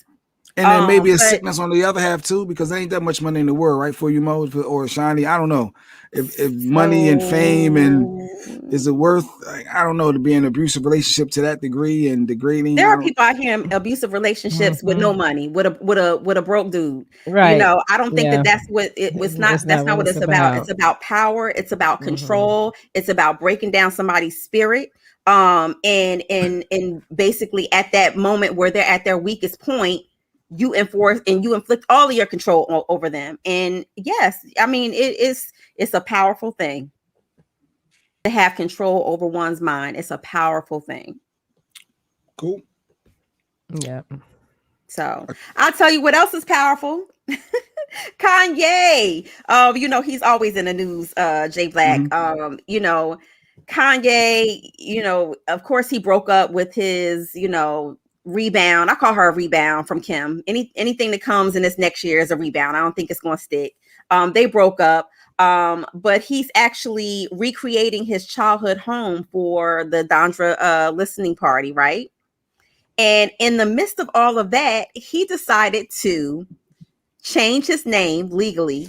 Oh Lord. No, he got a new name. He did a Diddy. Get Go ahead. ready for it. He did a Diddy. He wants the IRS and all government entities to call him Ye. Just Ye. Just Ye. Y-E. He said he wants it to be his legal name. Not Ye. Is it Ye or Ye? Everybody call him Ye. They don't call him Ye. Yeah. It's Kanye, but they be like Yeezys, Ye. That's Ye. Just Ye. Yes. So he wants that to be his legal name. He's filed documents in court to move forward with that and get his name changed. So good luck to him in that endeavor. Because I don't know if the IRS don't care if you call Boo Boo the fool. They just want their money. So I don't think that the IRS too much cares that he's changing his name. Just make sure them $1 billion in taxes and fees are coming up. They just want to make sure that you're paying on time. Wow, that's dope to have that much money though to recreate your childhood house. And I wanted to look just hey, do you? It's his bread. And but he's an artist and artists and creatives. A lot of times they need that nostalgia. They need a muse, or they need something to inspire them to get into their artistry, so to speak. So maybe that's it for him. I'm assuming the house is gone because he couldn't just outbuy the person that has it. Because I would think whoever has that house, just all right. I'm sure you got a price, but some people are, some people say it ain't. And then, do you think that he would want to go back to exactly where? And live and work out of there and have, I think he could rebuild it on his compound. Just rebuild the same thing on my problem. If you want to be nostalgic and safe, I think that it's best for him to recreate, not just so much going into the home. I mean, people be honking all day. You know how they do, ride past Graceland, honk all day, and ride past Rick Ross' house in Atlanta, honk all day outside of the gate. So, why not? And then we still don't know when album coming out, because I know him and Drake got this back and forth, and Kanye or Ye, he posted Drake's address or something. Yes. What? Yes. Yeah, they have been beefing. They've been going back and forth. They're doing the same thing that Nick Cannon and Kevin Hart. No, but this is like I guess not friendly. This is not friendly, banter. This is not friendly. This is not no jokey joke. So, we'll see. But wait, so who album would you support more if you had to only buy one, Drake or Kanye's? They both come in the same day. You only got enough for one stream. Who will be buying? Kanye. Yeah, I'm riding with Ye. See, I'm gonna call him by his new name. I'm riding with Ye. I'm gonna ride with Ye. Because I guess the masses are saying Drake is a hands down gonna, if they came out the same date, Drake sales will be higher because he's the now, Kanye is the past. And I was just wondering from you. I wouldn't call Kanye the past, because you forget that he also produces and writes tracks and stuff for other artists. So as far as hotness, they saying as far as hotness right now. I mean, a rapper is an artist is only as hot as the producer and the track that they're on, correct or not? Because honestly, I mean, when we're listening to the radio, a lot of times, unless you're a diehard fan of someone, you know the hook and you know the beat. You know when that beat drop, that's the producer, and you know when the hook. I mean, you might not know all the words in between, but come on. You need to inspire that ass to release that album. Yeah, right? Because we've been waiting, Don. Like, just where's the album? He's an artist and he's sensitive about his shit. Yes, he is. Stuff it takes time. He got to be in the right headspace. He need the right, the incense going. He need the right, environment. It's coming. It's coming. But he doesn't need the money. So he's one of the artists that can take their time. He doesn't have to go to the studio and rush to push something out. If it's not right, as we've seen, it's not, if he didn't like it or he's not getting the response that he wants, he's shelving it and he's moving on to something new material. So that's Kanye. It's to be expected. That's what he does all the time. He makes us sit and wait. And then he's like, I thought I was going to put it out, but no, it ain't right. It ain't ready yet. And we wait. Because as fans, we always want to hear new music from him. But I'll tell you who is in trouble. I reported on this a while ago. I told you that at the Rolling Loud concert that Tory Lanez, when him and the baby got up there. It was like, wait a minute. Didn't she just get off stage? Didn't Meg just get off stage? Okay. So he claims that even though they were on the same venue, that they never crossed paths. He was never in her vicinity or anything, that he never saw her. Well, a judge thought otherwise. He said that it was a violation of the order. And, you know, Tory's out on bail right now. And basically his bail went from $190K to $250K. So he ended up having to pay more money on top of his bail than he got from that show. Absolutely. And I don't even think he probably got paid from that, because he just came out as a guest appearance, you know, because him and the baby got that song. That was it. Well, you got to follow. I mean, the judge said no more than, 100 feet? You got to count them steps. I'm not coming near. It shows to me, and this is my personal opinion, that he's not taking this serious. He's not taking the, he's making light. And I know sometimes people's defense mechanisms kick in, and to make light of a situation helps them through. But this is not something that you make light of. It's still an open, active investigation and case. And he could very well go to jail for this. Very well go to jail for this. Yeah, I don't think he'll go to jail, but yeah, he probably did get that bread out of him. For allegedly shooting Meg in the foot. Oh, I thought you were talking about for the whole restraining order debacle. No, the violation caused him to get an increase in bail. Like that was that. But I'm saying if these charges stick and they go to trial and so forth, he could be facing some jail time. So I don't think that this is a time to joke. I don't think that this is a time, you know what? I wouldn't even want to be in the same state as Meg. Honestly. Because the judge at any time can revoke his bail and say you violated the stay away order, revoke his bail and make him sit until they go to trial. Yeah. So these artists are, look, NBA YoungBoy, he's still sitting, right? Everybody's like, oh, he gonna get out. He's still sitting. Oh, he's still in It's jail. a lot of artists out there who are still sitting. So play with them if you want to. Play with them if you want to. True that. Celebrity.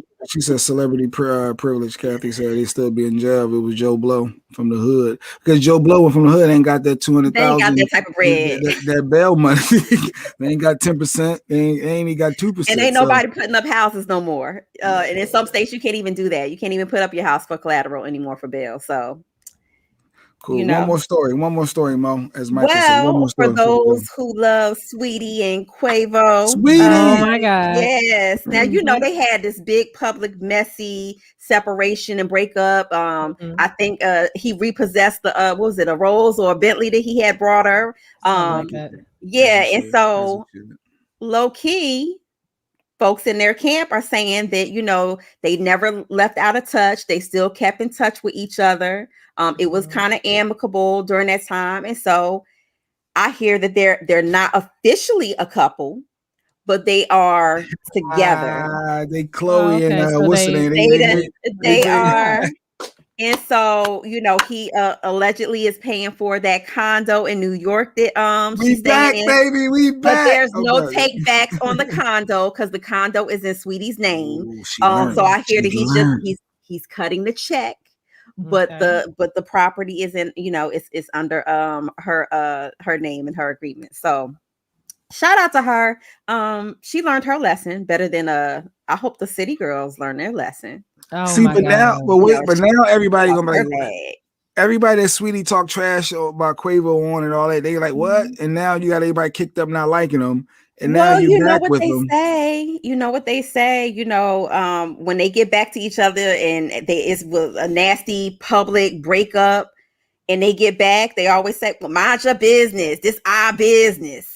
But you put your business out there for everybody to hear. Cardi put it out there. Chloe, did Chloe put it out there with Tristan, or did everybody just ran with her and but either way, they all go back because of the show. Yeah, J-Lo put Ben Affleck out there, but J-Lo took everybody back. It seemed like, but Diddy. Don't say that. Don't say it.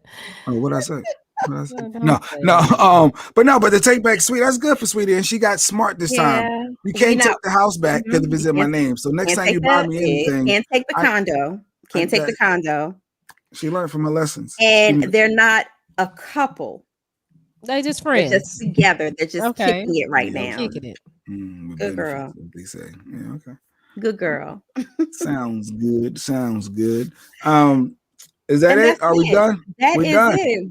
We finished and we done. We Are you done. finished or you done? So Psychic Dexter is we're gonna do Friday at Oh, we 7:30. got a date. Yeah. If you are interested in coming, then what you need to do is inbox me because he's only taking 15 people. Oh wow. He's only gonna do 15. This is Wait. exclusive. So Friday on the rooftop, Mhm. 15 people slots are open. A private event with Dexter Kendrick, Shawnee Scott. We're gonna Wow, have you just got to food. inbox you. That's amazing. I will have some food. We'll have some wine and non-alcoholic beverages. So Mark the amazing. photographer. there is a cost to it. Yeah. There A is small. cost to Do it. you want to put the cost out? The small cost, or they inbox you for the cost if they Gotta interested? inbox. Inbox. For a small And fee. it's and you can't even get up to the rooftop. So don't try to be slick and tell somebody I left my key. Can I get on the elevator? Don't do that. It's a front door, man. You cannot get in the building and sneak up there talking about I'm just gonna be in the vicinity and see if he can tap into me and read me. No, you gotta pay like everybody you got else. to pay, and the fee includes the food and stuff. So we're gonna make it nice. We're gonna make it nice. Nice. So what's your IG? So they got to inbox you. What's Shawnee Scott online? Like what's Shawnee your Scott IG? on air. Shawnee Scott on air. Nice. I guess I need to Take put the it up mo there. down. You need to put it up, yeah, so people know how to Let me inbox you. see.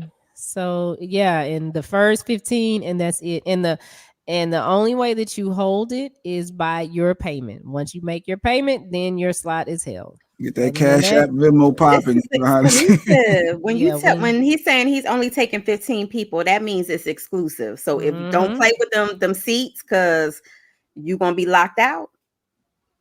So that's this Friday. That's this Friday. I wish I was there. I would love to participate. Yeah, there you go. Hit me up I there. will buy a ticket. Hit me up there. If I've texted you, just text me back. Or just follow the instructions in the text. Nice. So good. We get to hear about that come Monday. After we see how that went. So that's good stuff. What else? Anything else? Comedy show, people. Johnny, Mike's comedy show. You got the big comedy show. Comedy show. Next Saturday, Michael Shawn presents his LOL All White Comedy Show and after party featuring Rodney Perry from Coming to America 2. You are invited. It's in Tyler, Texas at Majesty Event Center. If you want to get tickets, go to majestyevents.net and get your tickets today. Or you can run by 900 West Bow Street in Tyler, Texas and purchase your tickets there.